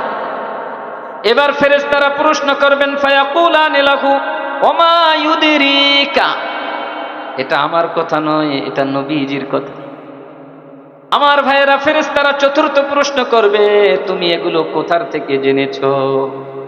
এবারে আল্লাহর এই বান্দা বলবে করতু কিতাবাল্লাহ, আমি আল্লাহর কিতাব কোরআন পড়েছি। আল্লাহু আকবার। আমি আল্লাহর কোরআন পড়েছি। ফাআমানতু বিহি, কোরআন পড়ে কোরআনের উপর ঈমান এনেছি। ওয়াসাদদাকতু বিহি, এবং কোরআনকে সত্যায়ন করেছি। আমার ভাইয়েরা, এবার আসমান থেকে একটা ঘোষণা হবে, ফায়ুনাদি মুনাদিম মিনাস সামা, আসমান থেকে একজন ঘোষক ঘোষণা দিবে আন সাদাকা আবদি, আমার বান্দা সত্য বলেছে। আল্লাহু আকবার। আমার বান্দা কি বলেছে? সত্য বলেছে। সুতরাং তাকে এবার কবর থেকেই তাকে গিফট দেওয়া শুরু করো, পুরস্কার দাও। কি গিফট? আল্লাহ বলবে আফরিশুহু মিনাল জান্নাহ, আমার বান্দার কবরে জান্নাতের বিছানা বিছিয়ে দাও। সুবহানাল্লাহ বলবেন না? আমার বান্দা আর এই মাটিতে থাকবে না। আপনাকে আমাকে সবাই মাটিতে শোয়া দিয়ে আসছিল, কিন্তু আল্লাহ বলবেন আমার বান্দা মাটিতে থাকবে না, তার জন্য জান্নাত থেকে বিছানা আনো, জান্নাত থেকে খাট নিয়ে আসো, জান্নাতি বিছানা নিয়ে আসো। এবার দ্বিতীয় অর্ডার দিবেন আলবিসুহু মিনাল জান্নাহ, আমার বান্দাকে এই সাদা পোশাক আর লাগবে না, জান্নাতের পোশাক পরায় দাও। ওয়াফতাহু লাহু বাবান ইলাল জান্নাহ, আমার বান্দার কবরের সাথে জান্নাতের একটা গেট করে দাও। আল্লাহু আকবার। আমার ভাইয়েরা বলেন তো, এই নিয়ামতগুলো পাওয়ার জন্য বান্দা কি বলেছে? বলেছে করতু কিতাব আল্লাহ, আমি আল্লাহর কিতাব পড়েছি। এবার জানতে চাই আল্লাহর এই কিতাব কোথায় পড়ানো হয়? আওয়াজটা হইল না। আল্লাহর এই কিতাব কোরআন কোথায় পড়ানো হয়? আরো জোরে বলেন, কোথায় পড়ানো হয়? তাহলে আল্লাহর এই কিতাব, এই কোরআন যদি মাদ্রাসায় পড়ানো হয়, আর মাদ্রাসায় এই কোরআন পড়ে যদি আল্লাহর বান্দা, আল্লাহর বান্দি সেই কবরের মধ্যে জান্নাতি বিছানা পেয়ে যায়, জান্নাতি পোশাক পেয়ে যায়, জান্নাতের সাথে তার কবরের গেট হয়ে যায়, তাহলে আমার ভাইয়েরা বুঝে থাকলে বলেন মাদ্রাসা দরকার আছে না না? এবার কথা হচ্ছে যারা মাদ্রাসার বিরোধিতা করেছে তাদের কি অবস্থা? আল্লাহর নবী বলেন ইয়াতিহি মালাকানি, এই ধরনের ব্যক্তিদের কবরেও দুইজন ফেরেশতা আসবেন। ফায়ুজলিসানিহি, তাকে উঠায় বসাইবেন। ফায়াকুলানি লাহু, তাকেও সেম প্রশ্ন করবেন, মার রব্বুকা, তোমার রব কে? এই ব্যক্তি অনেকবার মুখস্থ করেছিল রব আল্লাহ, রব আল্লাহ, রব আল্লাহ, কিন্তু যেহেতু দুনিয়াতে আল্লাহকে রব মানে নাই, সে রব মেনেছে অন্য কাউকে, অন্য কোনো ক্ষমতাকে, অন্য কোনো সম্পদকে সে রব মেনেছে। সে বলেছে টাকা না হইলে বাঁচা যায় না, অমুকে না হইলে বাঁচতাম না, অমুকে না হইলে মরেই যাইতাম, অমুকে না হইলে খাইতেই পারতাম না। নাউজুবিল্লাহ বলেন। এগুলোর সব কিছুর মালিক আল্লাহ। ওই ব্যক্তি যতই মুখস্থ করুক, সে বলবে হা হা লা আদরি, সে বলবে আমি তো জানি না। কবরের মধ্যে আর বাংলা জবাব হবে না, কবরের মধ্যে উত্তর হবে কোন ভাষায়? আরবি ভাষায়। আরবি, আরবি, সুবহানাল্লাহ বলেন, আরবি ভাষা। এখন বলবেন হুজুর আমি তো আরবিতে কথা বলতে পারি না। আপনার আরবিতে কথা বলা না পারলেও আপনি অটোমেটিক মরার পরে আরবি হয়ে যাবেন, সুবহানাল্লাহ। কারণ আপনার বাড়ি কোথায়? জান্নাতে। আপনার বাড়ি কোথায়? আপনি আসছেন কোথা থেকে জানেন? আপনি জান্নাত থেকে এসেছেন। আমার বাবা আদম আলাইহিস সালাম, আপনার বাবা আদম আলাইহিস সালাম জান্নাতে ছিলেন। আল্লাহ জান্নাত থেকে দুনিয়াতে পাঠাইছেন, আর জান্নাতীদের ভাষা হচ্ছে আরবি। আল্লাহর নবী হাদিসে বলেন আহিব্বুল আরবা বিসালাসিন, তোমরা তিন কারণে হলেও আরবিকে ভালোবাসো। বিআন্নী আরবিয়ুন, কারণ আমি নবী আরবি। ওয়াল কুরআনু আরবিয়ুন, কুরআন আরবি। ওয়া কালামু আহলিল জান্নাতি আরবিয়ুন, জান্নাতবাসীদের ভাষাও আরবি। সুবহানাল্লাহ। তাহলে আপনার বাড়ি হচ্ছে জান্নাতে। আপনি যেহেতু জান্নাত থেকে আসছেন, মৃত্যুর পরে আপনি অটোমেটিক আরবি ভাষী হয়ে যাবেন। এবার আল্লাহর এই বান্দা, যেই বান্দা কোরআনের বিরোধিতা করত, যেই বান্দা মাদ্রাসার বিরোধিতা করত, যেই বান্দা আলেম উলামাদের বিরোধিতা করত, যেই বান্দা আল্লাহর নেককার বান্দা বান্দীদের বিরোধিতা করত, কষ্ট দিত, আল্লাহকে মানত না, কিন্তু সে নামে বড় মুসলমান। অনেকে বলে না নামাজ না পড়লে কি হবে, আমার ইমান ঠিক আছে। নাউজুবিল্লাহ বলে, নামাজ পড়ে না তার নাকি ইমান আছে। আল্লাহর নবী বলেন আল ফারকু বাইনাল মুমিনি ওয়াল কাফিরি তারকুস সালাহ আমাদান, কাফের আর মুসলমানের মধ্যে পার্থক্য হচ্ছে ইচ্ছা করে নামাজ ছেড়ে দেওয়া। বলে নামাজ না পড়লে কি হবে, ইমান বড় মজবুত। আমার ভাইয়েরা, এমন দাবিদার বুজুর্গ আছে তো সমাজে। এই ব্যক্তিকে যখন জিজ্ঞাসা করা হবে মার রব্বুকা, তোমার রবকে, সে কি বলবে? হা হা লা আদরি, লা আদরি মানে আমি তো জানি না, হায় হায় আমি তো জানি না। দ্বিতীয় প্রশ্ন করবে ওমা দীনুকা, তোমার দিন কি, তোমার ধর্মটা কি? সে একই উত্তর দিবে হা হা লা আদরি, আমি তো জানি না। এবার তৃতীয় প্রশ্ন করবে মান হাযার রাজুল আল্লাযী বুইসা ফীকুম, এই ব্যক্তিকে যাকে নবী হিসেবে তোমাদের কাছে পাঠানো হয়েছিল। এই ব্যক্তি বলবে হা হা লা আদরি, আমি তো জানি না। তিন প্রশ্নের উত্তরে সে বলবে লা আদরি লা আদরি লা আদরি, আমি তো জানি না, আমি তো জানি না, আমি তো জানি না। ফায়ুনাদি মুনাদিম মিনাস সামা, আসমান থেকে আল্লাহর পক্ষ থেকে ঘোষণা হবে কাযাবা, সে মিথ্যা বলেছে। কি ঘোষণা হবে? সে মিথ্যা বলেছে। সে জানতো কিন্তু সে মানতো না। সে জানতো কিন্তু মানতো না। আমার রব আল্লাহ, আমার দিন ইসলাম, আমার নবীকে মুহাম্মদ সাল্লাল্লাহু আলাইহি ওয়াসাল্লাম, এটা সে জানতো কিন্তু সে মানতো না। এজন্য আল্লাহর পক্ষ থেকে বলা হবে কাযাবা, সে মিথ্যা বলেছে। এবার ফেরেশতাকে অর্ডার দিবেন আল্লাহ, আলবিসুহু মিনান নার, তাকে সাদা কাপড় খুলে তাকে জাহান্নামের পোশাক পরায় দাও। নাউজুবিল্লাহ বলেন। এবার দ্বিতীয় কথা আল্লাহ বলবেন আফরিশুহু মিনান নার, এই মাটির মধ্যে আর শুইতে দেওয়া যাবে না, তাকে জাহান্নামের আগুনের বিছানা বিছায়া দাও। নাউজুবিল্লাহ। তারপরে আল্লাহ বলবেন আফতাহু লাহু বাবান ইলান নার, জাহান্নামের সাথে তার কবরের সাথে একটা গেট খুলে দাও, একটা গেট খুলে দাও। আমার ভাইয়েরা জানতে চাই, কবরের মধ্যে শান্তি পেতে হলে কি করতে হবে বলেন তো? করতু কিতাব আল্লাহ, আল্লাহর ওই বান্দা কি বলেছিল? আমি আল্লাহর কিতাব পড়েছি। ফেরেশতারা যখন তাকে চতুর্থ প্রশ্ন করবেন ওমা ইউদরিকা, তুমি কিভাবে জেনেছো? তখন সে বলবে করতু কিতাব আল্লাহ, আমি আল্লাহর কিতাব পড়েছি, আমি কোরআন পড়েছি। কোরআন পড়ে আমি জেনেছি আমার রব আল্লাহ, আমার দ্বীন ইসলাম, ইনি হচ্ছেন আমাদের নবী মুহাম্মদুর রাসূলুল্লাহ সাল্লাল্লাহু আলাইহি ওয়াসাল্লাম। আমার ভাইয়েরা জানতে চাই, কবরের মধ্যে এই নিয়ামত পাইতে হলে কোন কিতাব পড়তে হবে? কোরআন পড়তে হবে। এই কোরআন শেখানো হয় কোথায়? জোরে বলেন না। মাদ্রাসায়। তাহলে মাদ্রাসা দরকার আছে না নাই? আল্লাহ আমাদেরকে কবুল করেন, আমিন। মাদ্রাসার সহযোগী, মাদ্রাসার হিতাকাঙ্ক্ষী হিসেবে আমাদের সকলকে আল্লাহ কবুল করেন। আমার ভাইয়ারা, এবার আছেন মাদ্রাসায় যদি আপনি পড়েন, কোরআন যদি আপনি শিখেন, দুনিয়াতে কি লাভ সেটা জানলাম, পয়েন্টগুলো ভুলে যায়েন না। কবরে কি ফায়দা সেটাও জানলাম। এবার হাসরের ময়দানে কি লাভ হবে জানা দরকার আছে না নাই? এখনো জান্নাতে গেছেন? মাত্র কবরে গেছেন, কবরে গিয়েই জান্নাতের পোশাক পেয়ে গেছেন। কবরে গিয়া কি পাইছেন? জান্নাতের পোশাক, কবরে জান্নাতের বিছানা পেয়ে গেছেন। সুবহানাল্লাহ বলেন। আমার ভাইয়েরা, এবার হাসরের ময়দান।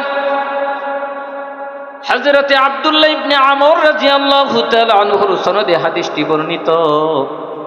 আল্লাহর নবী বলেন মান ক্বরাআল কুরআন, যে ব্যক্তি কোরআন পড়েছে, যে ব্যক্তি কোরআন ধারণ করেছে, ওয়া তাআল্লামা, শুধু কোরআন পড়েই শেষ করে নাই, কোরআনের ভিতরে লুকায়িত গভীর জ্ঞান অর্জন করেছে, ওয়া আমিলা বিহি, এবং ইলম অনুযায়ী আমল করেছে। তিনটা শর্ত। কোরআন ধারণ করতে হবে, কোরআনে লুকায়িত নিহিত গভীর জ্ঞান অর্জন করতে হবে, সেই ইলম অনুযায়ী আমল করতে হবে। এই তিন গুণ যার ভিতরে আছে, আল্লাহ বলতেছেন তাকে কি পুরস্কার দিব সেটা আমি এখন বলবো না, শুধু তার মা বাবার কথাটা তোমাদেরকে বলি।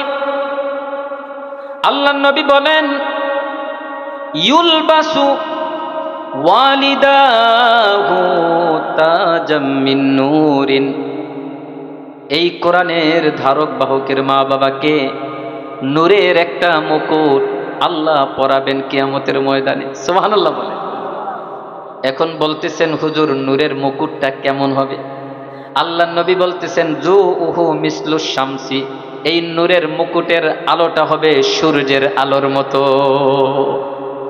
সূর্যটা উঠলে যেভাবে অন্ধকার রাত্রি আলোকিত দিনে পরিণত হয়ে যায়, ঠিক তেমনি ভাবে এই মুকুট যখন কোরআনের ধারক বাহকের মা বাবার মাথায় আল্লাহ দিবেন, পুরা কিয়ামতের ময়দানটা আলোকিত হয়ে যায়। আল্লাহু আকবার। এখনো শেষ হয় নাই, আল্লাহর নবী বলেন ফায়ুকসা ওয়ালিদাহু হুল্লাতাইন, এই কোরআনের ধারক বাহকের মা বাবাকে দুইটা পোশাক পরানো হবে। লা ইয়াকুমু লাহুমাদ দুনিয়া, এই পোশাক এত দামি, এত দামি, সারা দুনিয়া বিক্রি করলেও এই পোশাকের মূল্য হবে না। সুবহানাল্লাহ বলেন। এবার মা বাবা বড় খুশি হইয়া প্রশ্ন করবে, ফায়াকুলানি বিমা কুসিনা হাযা, কোন কারণে আমাদেরকে এই পোশাক পরানো হলো, কোন কারণে আমাদেরকে এই মুকুট পরানো হলো। এবার আল্লাহর পক্ষ থেকে ঘোষণা হবে, ফায়ুকালু বিআখযি ওয়ালাদিকুমাল কুরআন, তোমাদের সন্তান কোরআন ধারণ করার কারণে, কোরআনের ইলম অর্জন করার কারণে, ইলম অনুযায়ী আমল করার কারণে আল্লাহ তোমাদেরকে এই মুকুট এবং পোশাক পরিধান করিয়েছে। আল্লাহু আকবার। এবার আল্লাহর নবী বলতেছেন, ফামা জন্নুকুম মান আখাযাল কুরআন, ওই ব্যক্তির ব্যাপারে তোমাদের ধারণা কি, যে কোরআন ধারণ করেছে আল্লাহ তাকে কি পরিমাণ মর্যাদা দিবেন। মার মর্যাদা যদি এত হয়, বাবার মর্যাদা যদি এত হয়, তাহলে কোরআনের ধারক বাহকের মর্যাদা কি পরিমাণ হবে। আল্লাহু আকবার। সুতরাং আমার ভাইয়েরা, আমি বলবো আপনার সন্তানকে আপনি ডাক্তার বানাবেন, আপনি বানান, কিন্তু আগে তাকে কোরআনের ইলম দেন, আগে মাদ্রাসায় পড়ান। আপনার সন্তানকে ইঞ্জিনিয়ার বানাবেন, বানান, আগে মাদ্রাসায় পড়ান। কোরআনের বীজ তার দিলের মধ্যে বপন করে দেন, কোরআনের আলো তার দিলের মধ্যে দিয়ে দেন। এই আলো তার দিলকে আলোকিত করবে। সে যেই পরিবেশেই যাক না কেন, কমপক্ষে সে দিন থেকে দূরে সরবে না। আল্লাহু আকবার। এজন্য আমার ভাইরা বুঝে থাকলে বলেন, কিয়ামতের ময়দানে যদি সম্মান পেতে চাই, তাহলে কোরআন দরকার আছে না নাই? আছে। এই কোরআন কোথায় শেখানো হয়? তাহলে মাদ্রাসার দরকার আছে না নাই? দুনিয়াতে কোরআন থাকলে কি লাভ কি ক্ষতি সেটা শুনলাম, কবরের মধ্যে কি লাভ কি ক্ষতি সেটা শুনলাম।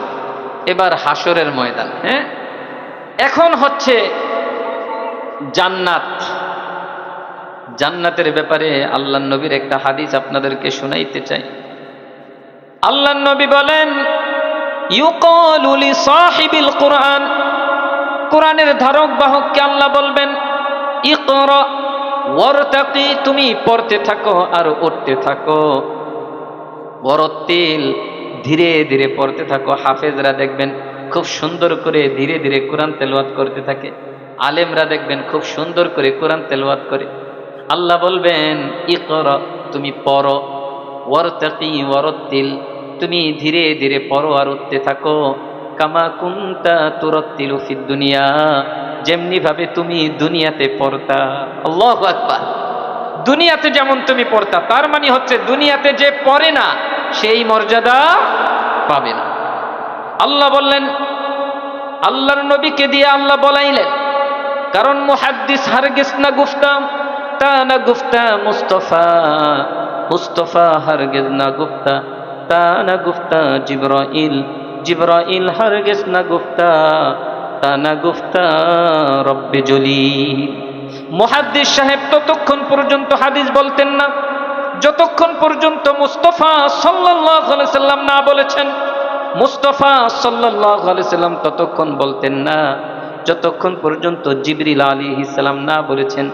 জিবরিল আলাইহিস সালাম ততক্ষণ পর্যন্ত বলতেন না যতক্ষণ পর্যন্ত রব্বে জলিল মহান রব্বুল আলামিন না বলতেন। আল্লাহু আকবার।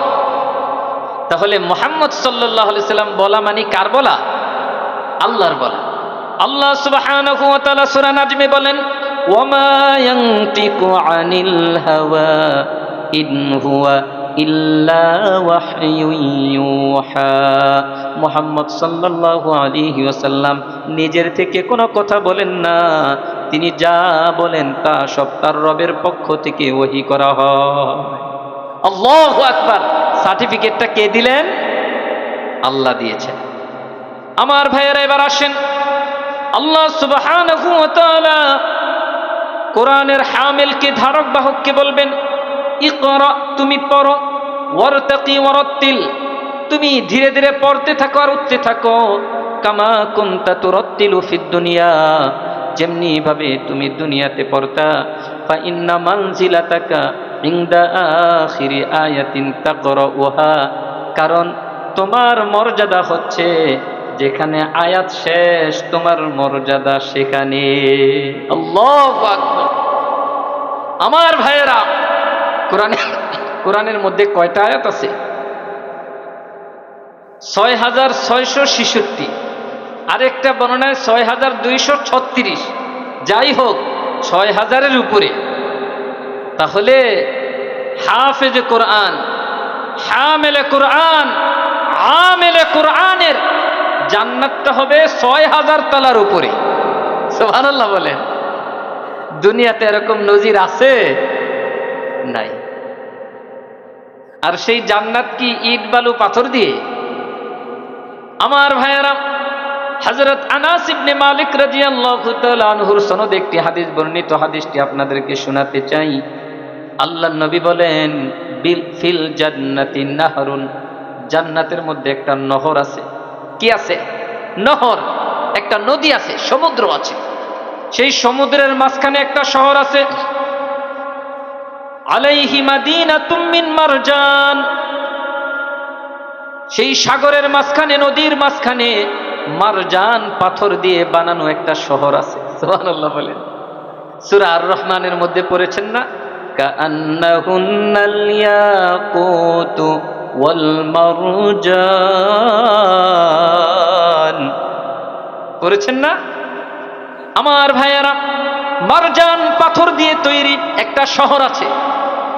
এবার আল্লাহর নবী বলতেছেন, শহরটা কত বড় এটা বলবো না, লাহা সাবউনা আলফা বাবিন, সেই শহরের গেট হচ্ছে ৭০,০০০। শহরের গেট কয়টা? সুবহানাল্লাহ বলবেন না? আচ্ছা, গেট যদি ৭০,০০০ হয়, শহরটা কত বড়?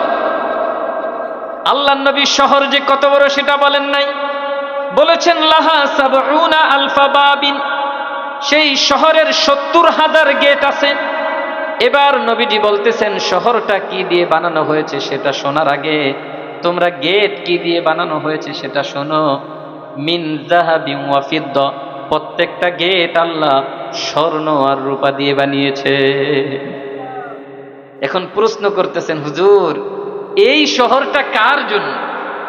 এই শহরটা কার জন্য? নবীজি হাদিসের শেষে বলতেছেন, খাসাতান লিহামিলিল কোরআন, এটা একমাত্র হামিলে কোরআনের জন্য।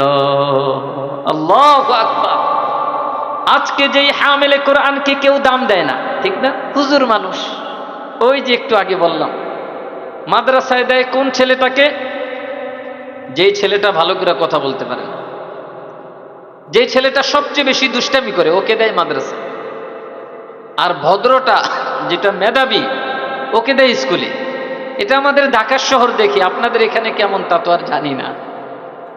ঢাকার শহরে দেখি যেই ছেলেটা মেধা কম, দুষ্ট বেশি, ওকে দেয় মাদ্রাসায়, আর ভদ্রটাকে দিছে স্কুলে, ভালো ভার্সিটিতে পড়ায়। দেখা গেছে বার্ধক্যে যখন বয়স হয়, তখন ওই যে ভার্সিটিতে পড়েছে সে তো লন্ডন। আর যাকে তুচ্ছ তাচ্ছিল্য করে মাদ্রাসায় পড়াইলো, আজকে এই ছেলে একটা নাপা ট্যাবলেট আনলেও এই ছেলেই এনে দেয়। কারণ ওই ছেলে ভার্সিটিতে পড়েছে, সে শিখছে শুধু দুনিয়া। আর এই ছেলে মাদ্রাসায় পড়ে, কোরআন পড়ে, সে শিখছে মার কি মর্যাদা, বাবার কি মর্যাদা, মার খেদমত করলে আল্লাহ কি পুরস্কার দিবেন, বাবার খেদমত করলে আল্লাহ কি পুরস্কার দিবেন, মা বাবার সাথে বেয়াদবি করলে আল্লাহ কি শাস্তি দিবেন, মা বাবাকে কষ্ট দিলে আল্লাহ কি শাস্তি দিবেন, মা বাবাকে সন্তুষ্ট করলে আল্লাহ কি পুরস্কার দিবেন। এই ছেলে কোরআনের মধ্যে পড়ছে, নবীজির হাদিসের মধ্যে পড়ছে, সুতরাং এই ছেলের কাছে তার মা হচ্ছে বড় নিয়ামত। এই ছেলের কাছে তার বাবা হচ্ছে বড় নিয়ামত, আর ওই যে ভার্সিটি পড়ুয়া তার কাছে মা বাবা হচ্ছে একটা ভেজাল। সে সব সময় চিন্তা করে, বাবার পরিচয় দেয় না। যখন ভালো ভালো মজলিসে যায় বাবার পরিচয় দিতে লজ্জা পায়, কারণ বাবা তো কৃষক, সে এখন বড় স্যার হয়ে গেছে। আর যে আলেম, সে বাবার পরিচয় দিয়ে বুক ফুলিয়ে বলে আমার বাবা একজন কৃষক, কৃষক হয়েও বড় কষ্ট করে আমার বাবা আমাকে আলেম বানাইছেন, কৃষক হয়েও বড় কষ্ট করে আমার বাবা আমাকে হাফেজ বানাইছেন, কৃষক হয়েও বড় কষ্ট করে আমার মা আমাকে বড় আলেম বানাইছেন। বলে কি বলে না আমার ভাইয়েরা? কিন্তু ওই যে ডাক্তার সাহেব, সে পরিচয় দিতে লজ্জা পায়, কারণ সে এখন বড় ডাক্তার, সে এখন বড় স্যার। সুতরাং আমার ভাইয়েরা, যদি দুনিয়াতে শান্তি পেতে চান, হাসরের ময়দানে নূরের মুকুট পরিধান করতে চান, হাসরের ময়দানে যদি জান্নাতি নিয়ামত পেতে চান, কবরের মধ্যে যদি জান্নাতের নাজ নিয়ামত ভোগ করতে চান, আপনার সন্তানটাকে মাদ্রাসায় দেন। যদি সন্তান না থাকে নাতিপুতিকে মাদ্রাসায় দেন, তাও যদি না থাকে মাদ্রাসায় যারা পড়ে তাদেরকে সহযোগিতা করেন। তাদেরকে কি করবেন? সহযোগিতা করবেন। তাও যদি না পারেন কমপক্ষে ভালোবাসেন, ভালোবাসা দেন। তাও যদি না পারেন, ভালোবাসা দিতেও যদি না পারেন, তাহলে আল্লাহ নবী বলতেছেন ফাতাহালিক, তুমি ধ্বংস হয়ে যাবা। আও মুহিব্বান, তুমি মুহিব্বিন হও, ভালোবাসো। যদি সেটাও না পারো ফাতাহলিক, তুমি ধ্বংস হয়ে যাবা। ওয়ালা তাকুনিল খামিস, পঞ্চমটা হয়েও না, ধ্বংস হয়ে যাবে। এজন্য আমার ভাইয়েরা, বুঝে থাকলে বলেন, দুনিয়াতে শান্তি পেতে হলে, এই জগৎটা ঠিক রাখতে হলে, সবার সব অবস্থা, সবাই সবার অবস্থানে ঠিকঠাক থাকতে হলে কাকে দরকার? আল্লাহ আল্লাহ বলনেওয়ালা আল্লাহর বান্দা বান্দি দরকার। আর এই আল্লাহর বান্দা বান্দিগুলো তৈরি হয় কোথায়? মাদ্রাসায়। কারণ কোরআন শিক্ষা না থাকলে আপনি আমি যতটুকু ইবাদত করতেছি, আমরা তো একদিন থাকবো না। পরবর্তী প্রজন্ম হবে নাস্তিক, পরবর্তী প্রজন্ম হবে সন্ত্রাসী, পরবর্তী প্রজন্ম হবে চোর ডাকাত বদমাশ। পুরা দুনিয়া বদমাশ দিয়ে ভরে যাবে, চোর ডাকাত দিয়ে ভরে যাবে, আপনি ঘরেও ঠিক থাকতে পারবেন না। সুতরাং দুনিয়াতেই যদি আপনি শান্তি চান, অবশ্যই আপনাকে এই মাদ্রাসার ছায়াতলে আসতে হবে। আর যদি আপনি আখেরাতে সফল হতে চান, মাদ্রাসার তো কোনো বিকল্পই নেই। ঠিক কিনা আমার ভাইয়েরা? এবার আসেন, অনেক মা বোন আছেন, তারা ওয়াজ শুনতেছেন, আছেন না মা বোনরা? মা বোনরা বলেন, হুজুর আমাদের জন্য কিছু ওয়াজ করেন। আসলে ওয়াজ তো সবার জন্যই করেছি, এখন যেই হাদিসটা বলবে এটা শুধুমাত্র মা বোনদের জন্য, শুধুমাত্র মা বোনদের জন্য। এখন পুরুষরা মনে মনে বলতেছে, হুজুর তাহলে কি আমরা উঠে যাব? আপনিও বসে থাকবেন, কারণ এই বাচ্চা যারা আছে, আপনার পরিবারের আহাল যারা আছে, তাদেরকে শিখানোর দায়িত্ব আপনার। ঠিক কিনা আমার ভাইয়েরা? এবার হাদিসটা মনোযোগ দিয়ে শুনবেন। হযরত আনাস ইবনে মালিক রাদিয়াল্লাহু তাআলা আনহুর সনদে হাদিসটি বর্ণিত। বিশ্বনবী মুহাম্মদুর রাসূলুল্লাহ সাল্লাল্লাহু আলাইহি ওয়াসাল্লাম বলেন, ইদা সাল্লাতিল মারআতু খামসাহা, যখন একজন মেয়ে মানুষ 5 ওয়াক্ত নামাজ ঠিক মতো পড়বে। কয় ওয়াক্ত নামাজ? 5 ওয়াক্ত নামাজ সময় মতো পড়তে হবে। আমাদের মা বোনরা অনেকেই নামাজ পড়েন কিন্তু সময় হারায়া পড়েন। কেমন? দুপুরের সময় রান্না করতে করতে করতে করতে, কাজ করতে করতে জোহরের নামাজ পড়েন আসরের ওয়াক্তে গিয়ে, আবার আসরের নামাজ পড়েন মাগরিবের ওয়াক্তে গিয়ে, আবার মাগরিবের নামাজ পড়েন এশার ওয়াক্তে গিয়ে। নামাজ পড়েন, কিন্তু আমার মা বোনদেরকে বলতে চাই, আপনার সমস্ত কাজের আগে আপনার নামাজ। মুরগি হাঁস এগুলো বাঁধতে বাঁধতে সময় শেষ, আসরের নামাজের ওয়াক্ত চলে গেছে। তাড়াহুড়া করে কোন রকম নামাজ পড়েন, এটা আল্লাহ পছন্দ করেন না। আল্লাহ নবী বলেন, এই মুরগির ঠোকরের নামাজ আল্লাহ পছন্দ করেন না। মুরগি যেমন খাবার খায়, একটা ঠোকর দিয়ে উঠায়, এরকম তাড়াহুড়া করে নামাজ পড়া আল্লাহ পছন্দ করেন না। আমার ভাইয়েরা, এবার আমি আপনাদের থেকে জানতে চাই, মা বোনদের 1 নাম্বার কাজ কি দিলেন? 5 ওয়াক্ত নামাজ সঠিক সময়ে পড়া, সময় মতো পড়া। 2 নাম্বার কাজ। ওয়াসামাত শাহরাহা, রমজান মাসের রোজা রাখে।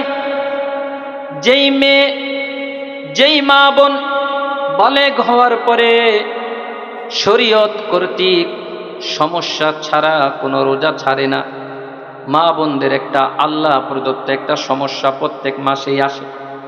ওই সমস্যা ছাড়া অথবা অসুস্থতা ছাড়া অনর্থ কোনো রোজা ভাঙ্গে না। ওয়াসামাত শাহরাহা, রমাদান মাসের রোজা গুরুত্ব সহকারে রাখে। 3 নাম্বার, ওয়াহাফিজাত ফারজাহা, লজ্জা স্থানকে হেফাজত করে, পরকিয়া করে না, অন্য পুরুষের সাথে সম্পর্ক করে না। এখন তো এগুলো দিয়ে সয়লাভ হয়ে গেছে, বন্যা। মেয়েরাও অন্য ছেলেদের সাথে পরকিয়ায় জড়ায় গেছে এই মোবাইল আসার কারণে। ছেলেরাও অন্য মেয়েদের সাথে পরকিয়ায় জড়ায় গেছে। এগুলা জিনা, ব্যভিচার। আমার মা বোনদেরকে বলি, আমার যুবক ভাইদেরকে বলি, আপনি যে অন্য মেয়ের সাথে কথা বলেন, আর মা অথবা বোন যে অন্য ছেলের সাথে কথা বলেন, আপনার মুখের জিনা হচ্ছে, আপনার কানের জিনা হচ্ছে। আল্লাহ নবী বললেন মুখ জিনা করে। সাহাবা একরাম বললেন, ইয়া রাসূলুল্লাহ, মুখের আবার জিনা কি? নবীজি বললেন, মুখের জিনা হচ্ছে কথা বলা। বেগানা পুরুষের সাথে কোনো নারী যদি কথা বলে, কোন পুরুষ যদি বেগানা নারীর সাথে কথা বলে, তাহলে এটা হচ্ছে তার মুখের জিনা। কানের জিনা, আল্লাহ নবী বলতেছেন কানের জিনা হচ্ছে কথা শোনা। আপনি যে মোবাইলে তার কথা শুনতেছেন, আপনার কানের জিনা হচ্ছে। আমার ভাইয়েরা, কোন জিনাখোর জান্নাতে যাবে না, কোন ব্যভিচারী জান্নাতে যাবে না, সে পুরুষ হোক অথবা মহিলা হোক। কারণ আল্লাহ সুবহানাহু ওয়া তাআলা সূরা ফুরকানের মাঝে ইরশাদ করেন, ওয়াল্লাযীনা লা ইয়াদউনা মা'আল্লাহি ইলাহান আখারা ওয়া লা ইয়াকতুলুনা আন-নাফসাল্লাতী হারামাল্লাহু ইল্লা বিল হাক্কি ওয়া লা ইয়াজনুন। রহমানের বান্দার পরিচয় দিতে গিয়ে আল্লাহ বলেন, রহমানের বান্দার একটা গুণ হচ্ছে লা ইয়াদউনা মা'আল্লাহি ইলাহান আখার, আল্লাহর ইবাদতের সাথে অন্য কাউকে শরীক করে না। ওয়ালা ইয়াকতুলুনা আন-নাফসাল্লাতী হারামাল্লাহু ইল্লা বিল হক, অন্যায়ভাবে কাউকে হত্যা করে না।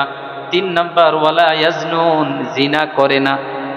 তার মানে যুবক, তুমি নামাজও পড়ো, আবার তুমি অন্য নারীর সাথে সম্পর্ক রাখছো, ফ্রেন্ডশিপ, গার্লফ্রেন্ড আছে, তোমার এই নামাজ তোমাকে জান্নাতে নিতে পারবে না।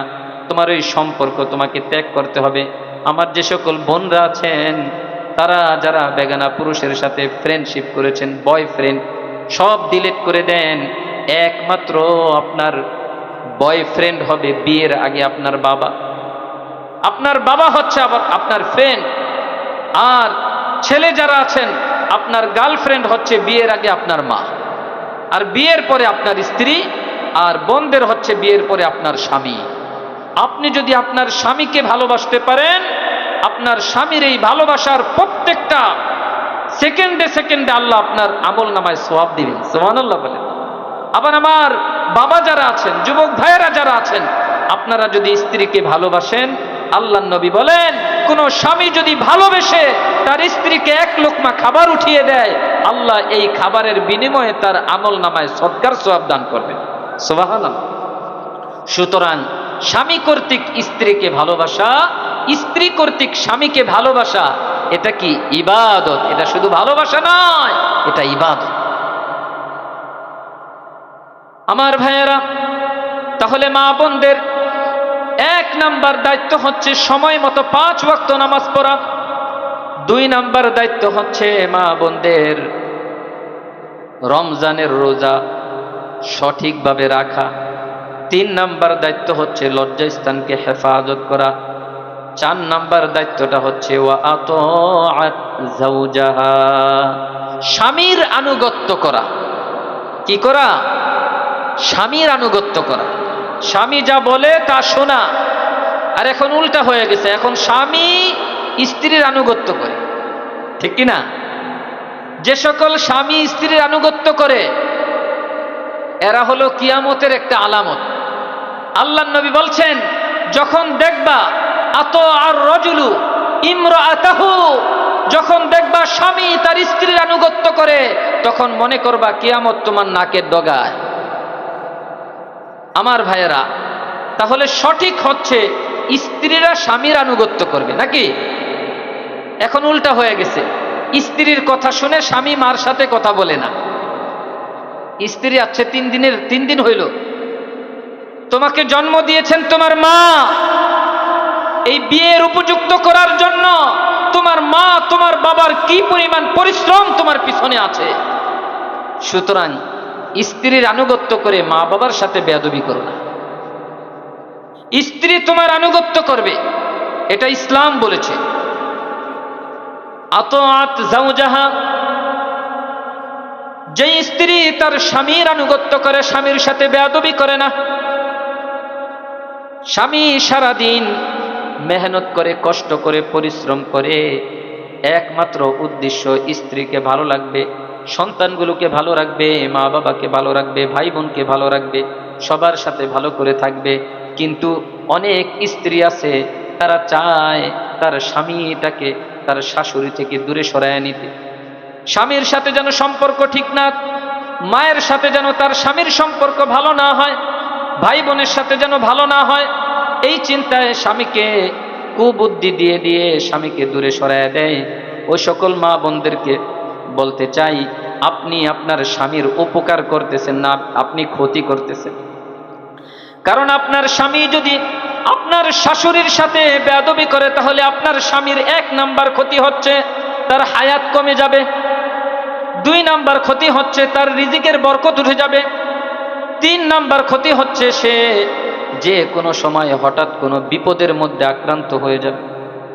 আর যদি আপনার স্বামীকে বুঝিয়ে শুনিয়ে আপনার শাশুড়ির সাথে সম্পর্কটা ভালো রাখাইতে পারেন, আপনার স্বামীর ভাই বোনদের সাথে সম্পর্কটা যদি ভালো থাকে, আত্মীয়তা বন্ধন ঠিক রাখতে পারে, আপনার পরামর্শে আপনার স্বামীর হায়াতের মধ্যে বরকত দান করবেন কে? তার রিজিকের মধ্যে বরকত দান করবেন কে? বিপদ আপদ থেকে রক্ষা করবেন কে?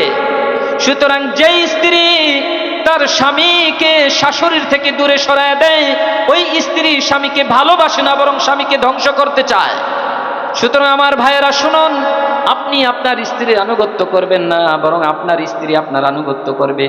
স্ত্রীর কথা শুনে কখনোই মা বাবার সাথে খারাপ ব্যবহার করা যাবে না, ভাই বোনের সাথে সম্পর্ক ছিন্ন করা যাবে না।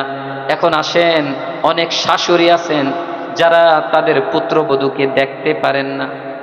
আপনার এই আচরণটাও ঠিক নয়, কারণ আপনি যেমনি ভাবে চান আপনার নিজের মেয়েটা তার স্বামীর বাড়িতে ভালো থাকুক, ঠিক তেমনি ভাবে আপনার পুত্রবধূ যেন আপনার বাসায় ভালো থাকে, এইটা চান এই মেয়েটার মা বাবা।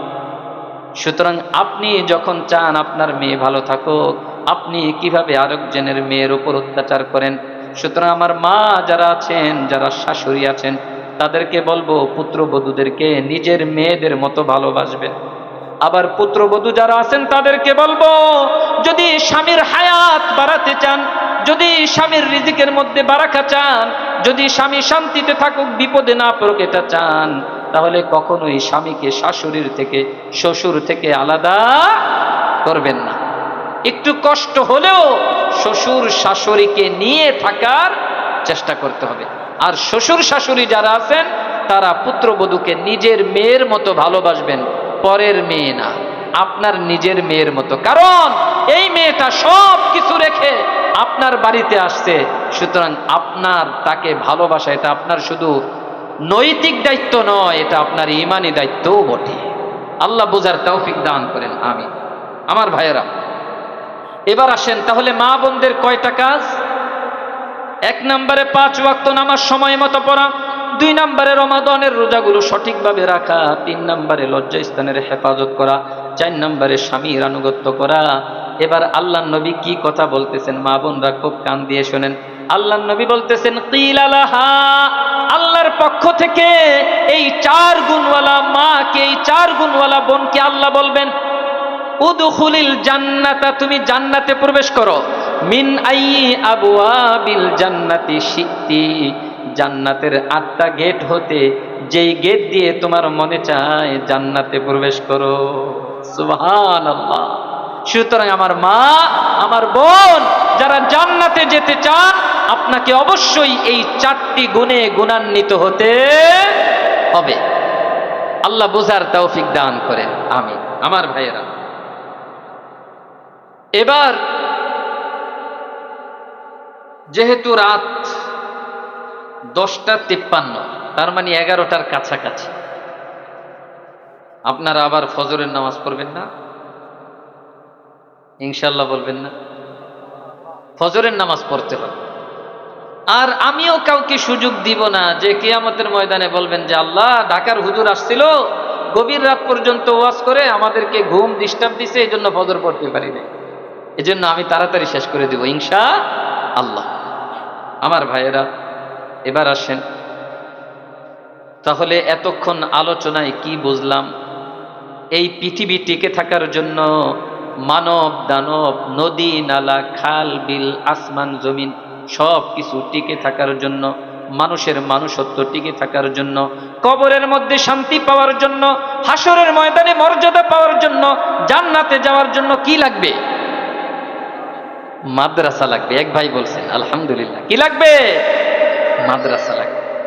আমার ভাইয়েরা, এবার মাদ্রাসা করা, এক একটা মাদ্রাসা করা সবার পক্ষে সম্ভব নয়। সবাই কি একটা একটা করে মাদ্রাসা করা সম্ভব? কিন্তু একটা মাদ্রাসায় সবাই মিলে টুকটাক করে সহযোগিতা করে মাদ্রাসাটাকে দাঁড় করিয়ে দেওয়া সম্ভব। আপনাদেরকে একটা ঘটনা শোনাই। ঘটনাটা হচ্ছে বাদশাহ হারুনুর রশিদ রহমতুল্লাহ আলাইহি। তিনি অনেক আল্লাহওয়ালা একজন বাদশাহ ছিলেন। তিনি যখন এই হাদিসটা শুনলেন, মান বানা লিল্লাহি মাসজিদান বানাল্লাহু লাহু বাইতান ফিল জান্নাহ, যে ব্যক্তি আল্লাহর জন্য মসজিদ বানায়, আল্লাহ তার জন্য জান্নাতের মধ্যে একটা স্পেশাল বাড়ি বানান। সুবহানাল্লাহ। তিনি তার রাষ্ট্রের মধ্যে ঘোষণা দিলেন যে আমি একটা মসজিদ বানাবো, এই মসজিদের মধ্যে কেউ দান করবে না, এই মসজিদ শুধু আমার অর্থায়নে হবে। কোথায় ঘোষণা দিলেন? তার রাষ্ট্রেই ঘোষণা দিয়া দিলেন। যেই ঘোষণা সেই কাজ। তিনি মসজিদ নির্মাণের কাজ শুরু করলেন। আমার ভাইয়েরা, মসজিদ নির্মাণের জন্য মিস্ত্রি, লেবার সব কিছু নিয়োগ করলেন, সরঞ্জামাদি আনলেন। এবার মসজিদ বানাইতেছেন। মসজিদ বানানোর মিস্ত্রিদের মধ্যে একটা যুবক ছিল, এতিম একটা যুবক। ওই যুবকের বাবা তার জন্য কিছু সম্পদ রেখে গেছেন। ওই জমিনের মধ্যে যুবক যখন কূপ খনন করতে গেছে পানির জন্য, আপনারা জানেন আগে পানির জন্য মানুষ কূপ খনন করত, কুয়া, কূপ যেটাকে বলি। এখন তো অনেক সিস্টেম, মোটর দিয়ে পানি উঠায়। কয়েক দশক আগেও আমরা পুকুরে গোসল করতাম, ঠিক কিনা? পুকুরের পানি দিয়ে রান্না হতো, হ্যাঁ। আর এখন তো প্রযুক্তির ছোঁয়ায় আমাদের অনেক উন্নতি হয়েছে, আলহামদুলিল্লাহ। ওই যুবক কূপ খনন করতে গিয়ে কূপের মাটি সরানোর পরে মাটির নিচে 3টা পাথর পেয়েছেন, সাদা 3টা পাথর। খুব যত্ন করে পাথরগুলো ঘরে রেখে দিয়েছে।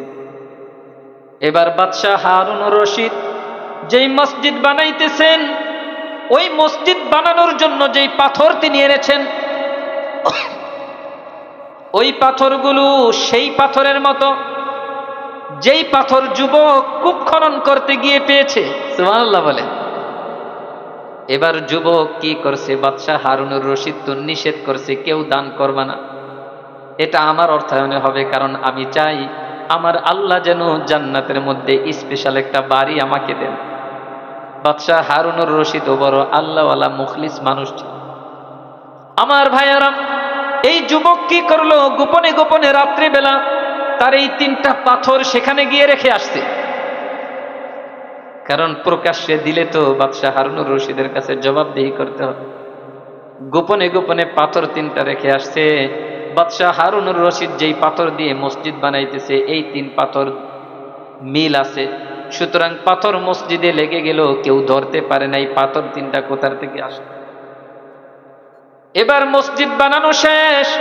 বাদশাহ হারুনুর রশিদ স্বপ্নে দেখতেছে, ফেরেশতা আয়েশা বলতেছে, হারুন তুমি মসজিদ বানিয়েছো, আল্লাহ তোমার জন্য জান্নাতে একটা ঘর বানাইছে, দেখবা না? বাদশাহ হারুনুর রশিদ স্বপ্নের মধ্যে বলতেছে, হ্যাঁ আমি তো দেখতে চাই। এবার ফেরেশতা তাকে নিয়ে গেছে, নিয়ে যাওয়ার পরে সে দেখতেছে একটা বাড়ির মধ্যে লেখা হারুনুর রশিদের নাম লেখা। ফেরেশতা বলতেছে, এটাই তোমার বাড়ি।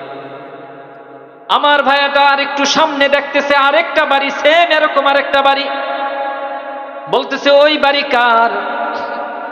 ফেরেশতা বলতেছেন, ওই বাড়ি আরেকজনের। দেখি তো নামটা কার। গিয়ে দেখতেছে তার মিস্ত্রিদের মধ্যে একজনের নাম ওই বাড়ির মধ্যে লেখা। এবার আমার ভাইয়েরা, বাদশাহ হারুনুর রশিদের ঘুম ভেঙে গেছে। ঘুম থেকে উঠে সে তার রাষ্ট্রের মধ্যে যেই মসজিদ নির্মাণ করলো, মসজিদে গিয়ে সব মিস্ত্রিদেরকে ডাকলো। ডাকার পরে এবার জিজ্ঞাসা করতেছে, এই মসজিদ নির্মাণের মধ্যে তো কারো অনুদান দেওয়া আমি নিষেধ করেছিলাম, কে আছো এই মসজিদের মধ্যে অনুদান দিছ? কেউ কিছু কথা বলে না, সবাই মাথা নিচের দিকে দিয়ে রাখছে। আবার জিজ্ঞাসা করছে, সবাই বলতেছে আমরা অনুদান দেই নাই। কিন্তু একটা যুবক, সে আর এখনো কথা বলে না, মাথা নিচের দিকে দিয়ে রাখছে। বাদশাহ হারুনুর রশিদ বলেন, তুমি দাঁড়াও। এবার যুবক খুব ভয়ে আছে, কারণ তার দিলের মধ্যে তো ওই কথা, আমি তো 3টা পাথর দিছি। আমার ভাইয়েরা, এবার যুবককে বাদশাহ হারুনুর রশিদ বলতেছে, বাবা বলো দেখি তুমি এই মসজিদ নির্মাণের মধ্যে কিছু দিছ কিনা। যুবক চোখের পানি ছেড়ে দিয়ে বলতেছে, বাদশাহ আমি আপনার আদেশ অমান্য করি নাই, করতেও চাই নাই, কিন্তু আপনি যেই পাথর দিয়ে মসজিদ বানাইতেছেন এরকম 3টা পাথর আমার কাছে আছে। আমার বাবা যখন মারা যান আমার জন্য কিছু জমি রেখে গেছেন, ওই জমির মধ্যে আমি যখন কূপ খনন করতে গেলাম, খনন করতে গিয়ে আমি এই 3টা পাথর পেয়েছিলাম। এই 3 পাথর বড় যত্ন করে আমি রেখে দিয়েছিলাম। আপনি যখন মসজিদ বানালেন, আপনার পাথরের সাথে যেহেতু আমার পাথরের মিল আছে, এই 3টা পাথর আমি গোপনে আপনার পাথরের সাথে রেখে দিছি। ওই 3 পাথরও মসজিদ নির্মাণে লেগে গেছে। এবার বাদশাহ হারুনুর রশিদ চোখের পানি ছেড়ে দিয়ে যুবককে বুকে জড়িয়ে বলতেছে, রে আল্লাহর বান্দা, আল্লাহ তোমার এই 3 পাথরের উসিলায় আমি সমস্ত মসজিদ বানিয়ে যেই জান্নাত বাড়ি পেয়েছি, এরকম সেম বাড়ি 3 পাথরের বরকতে আল্লাহ তোমাকেও দান করেছে। সুবহানাল্লাহ। সুতরাং আমার ভাইয়েরা, আল্লাহ বড় কারীম। মাদ্রাসা তো সবার বানানো সম্ভব না, কিন্তু সবাই তো মাদ্রাসায় অল্প অল্প করে সহযোগিতা করা সম্ভব। কি বলেন আমার ভাইয়েরা? আমার 10 টাকা আছে, আমি 10 টাকা দিব। আমার 100 টাকা আছে, আমি 100 টাকা দিব। আমার 1000 টাকার সামর্থ্য, আমি 1000 টাকা দিব। ঠিক কিনা? এবার আসেন আপনাদেরকে এই দান সম্পর্কে নবীজির গুরুত্বপূর্ণ একটা হাদিস শোনাবো, তারপরে আমার আলোচনা শেষের দিকে। হাদিসটি বর্ণিত হযরতে আনাস ইবনে মালিক রাদিয়াল্লাহু তাআলা আনহুর সনদে। হাদিসটি বর্ণিত বিশ্বনবী মুহাম্মদুর রাসূলুল্লাহ সাল্লাল্লাহু আলাইহি ওয়াসাল্লাম বলেন, লাম্মা খালাকাল্লাহুল আরদা জাআলাত তামিদু। আল্লাহ যখন জমিন সৃষ্টি করলেন, এই জমিন নড়তেছিল। কি করতেছিল? জমিন নড়তেছিল, কাঁপতেছিল। আমার ভাইরা, এই জমিন যদি কাঁপতে থাকতো, আপনি আমি বাড়ি বানাইতে পারতাম? হাঁটতে পারতাম? গাড়ি দিয়ে চলতে পারতাম? জমিন নড়তেছিল। জাআলাত তামিদু ফাখালাকাল জিবালা।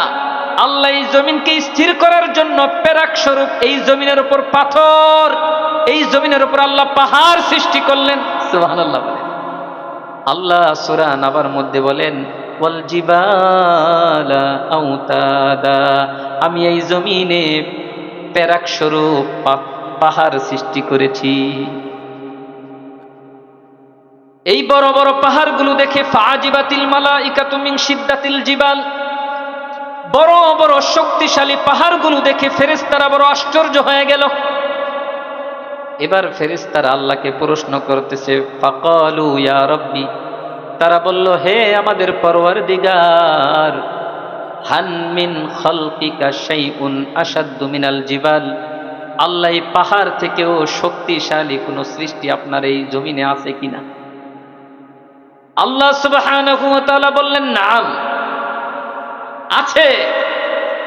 সেটা কি? আল্লাহ বললেন আল হাদিদ, সেটা হলো লোহা। কোরআনের মধ্যে একটা সূরা আছে সূরাতুল হাদিদ। যারা কোরআন পড়েন তারা জানেন সূরার নাম হচ্ছে হাদিদ। হাদিদ শব্দের অর্থ লোহা। লোহা পাহাড় থেকে শক্তিশালী, কারণ এই লোহা দিয়ে পাহাড় কেটে কেটে সমতল ভূমিতে পরিণত করা হয়, ঠিক কিনা? এবার ফেরেশতারা বলতেছে ফাকালু ইয়া রাব্বি হাল মিন খালকিকা শাইউন আশাদ্দু মিনাল হাদিদ। আমাদের পরওয়ারদিগারে আলম, এই লোহা থেকেও শক্তিশালী কোন সৃষ্টি আপনার আছে কিনা? ক্বালা নাআম, আল্লাহ বললেন হ্যাঁ আছে। আন্নার, লোহা থেকে শক্তিশালী হচ্ছে আগুন। এই আগুনের মধ্যে লোহাকে যখন পোড়ানো হয় তখন লোহা মমের মতো নরম হয়ে যায়। সুবহানাল্লাহ বলে। যারা দা কাঁচি কুড়াল বানায় তারা দেখছেন না, লোহাটাকে আগুনের মধ্যে দিলে এক সময় লোহাটা নরম হয়ে যায়, পিটিয়ে পিটিয়ে যা ইচ্ছা তাই বানানো হয়। আল্লাহ বললেন আগুন এটা লোহার থেকেও শক্তিশালী।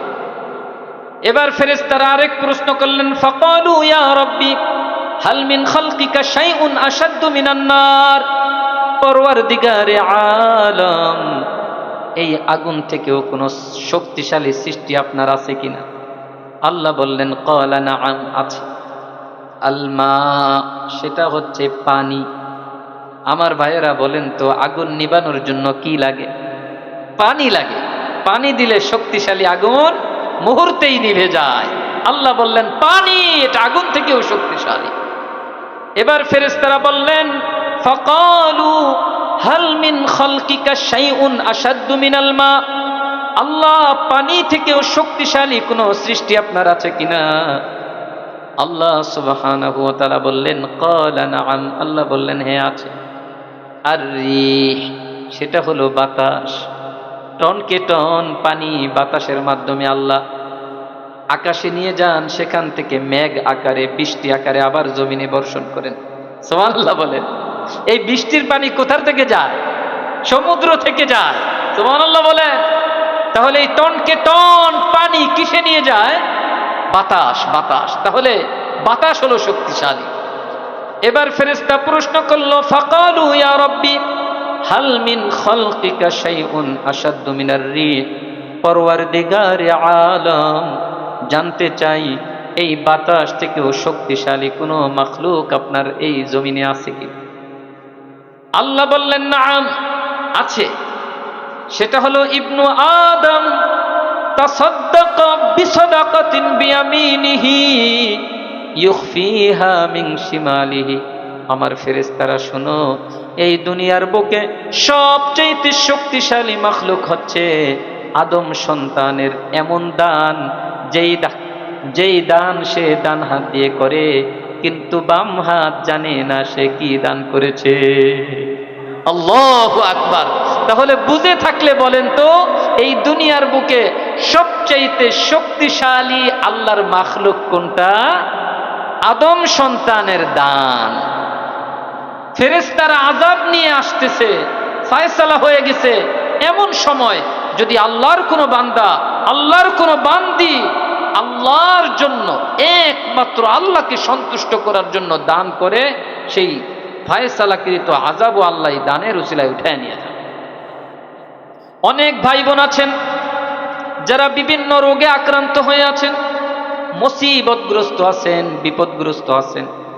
অনেক ভাই বোন আছেন মাটা কবরে চলে গেছে, বাবা কবরে চলে গেছে। বাবা যদি জীবিত থাকতো তাহলে বাবাকে কত বাবার পছন্দনীয় খাবারগুলো খাওয়াইতেন। মা যদি জীবিত থাকতেন মাকে পছন্দনীয় খাবার এনে খাওয়াতেন। কিন্তু আজকে মা নাই, আজকে বাবা নাই। সেই ভাই বোনদেরকে বলতে চাই, যদি বাবার কবরে শান্তি পাঠাতে চান একমাত্র আল্লাহকে খুশি করার জন্য দান করবেন। কাকে খুশি করার জন্য? একমাত্র আল্লাহকে। এই হাদিসের শেষে বলেছেন যে ইউখফিহা মিন শিমালিহি, সে তার ডান হাত দিয়ে দান করে বাম হাত থেকে গোপন রাখছে। এটার অর্থ হচ্ছে সে আল্লাহর জন্য দান করেছে। সব জায়গায় গোপনে দান করা যায় না। যেমন মাহফিল, মসজিদ, মসজিদে কিছু লাগবে, ইমাম সাহেব ঘোষণা দিলেন আমাদের 100 বস্তা সিমেন্ট লাগবে। তখন এক ভাই উঠে বললেন আমি 10 বস্তা দিব। এই ভাইয়ের 10 বস্তা শুনে আরেক ভাই বললেন যে আমি 5 বস্তা দিব। এই ভাইয়ের 5 বস্তা শুনে আরেক ভাই বললেন যে আমি 3 বস্তা দিব। এরকম করে যত মানুষ দান করবে, আমার ওই যে প্রথম ভাই আল্লাহর জন্যই দান করেছেন, কিন্তু তিনি প্রকাশ্যে দান করেছেন, কারণ তার দানের কারণে যেন অন্যান্য ভাই বোনেরা উৎসাহিত হয়। তাহলে এই প্রকাশ্যে দানও আল্লাহর কাছে প্রশংসনীয়। প্রকাশ্যে দান করলেও সন্তুষ্টি থাকবে কার? আল্লাহ। প্রকাশ্যে দান করলেও এরকম উদ্দেশ্য যেন না থাকে যে মানুষ আমাকে দানবীর বলবে। আপনি প্রকাশ্যে দান করেন তাহলেও আল্লাহর জন্য করবেন, আপনি গোপনে দান করেন সেটাও আল্লাহর জন্য করবেন। আমার ভাইয়েরা, এখন আমি আপনাদের মধ্যে একজন ভাই চাই। ভবন নির্মাণের কাজ বরকতান আজকেই শুরু করব। ভবন হবে ইনশাআল্লাহ।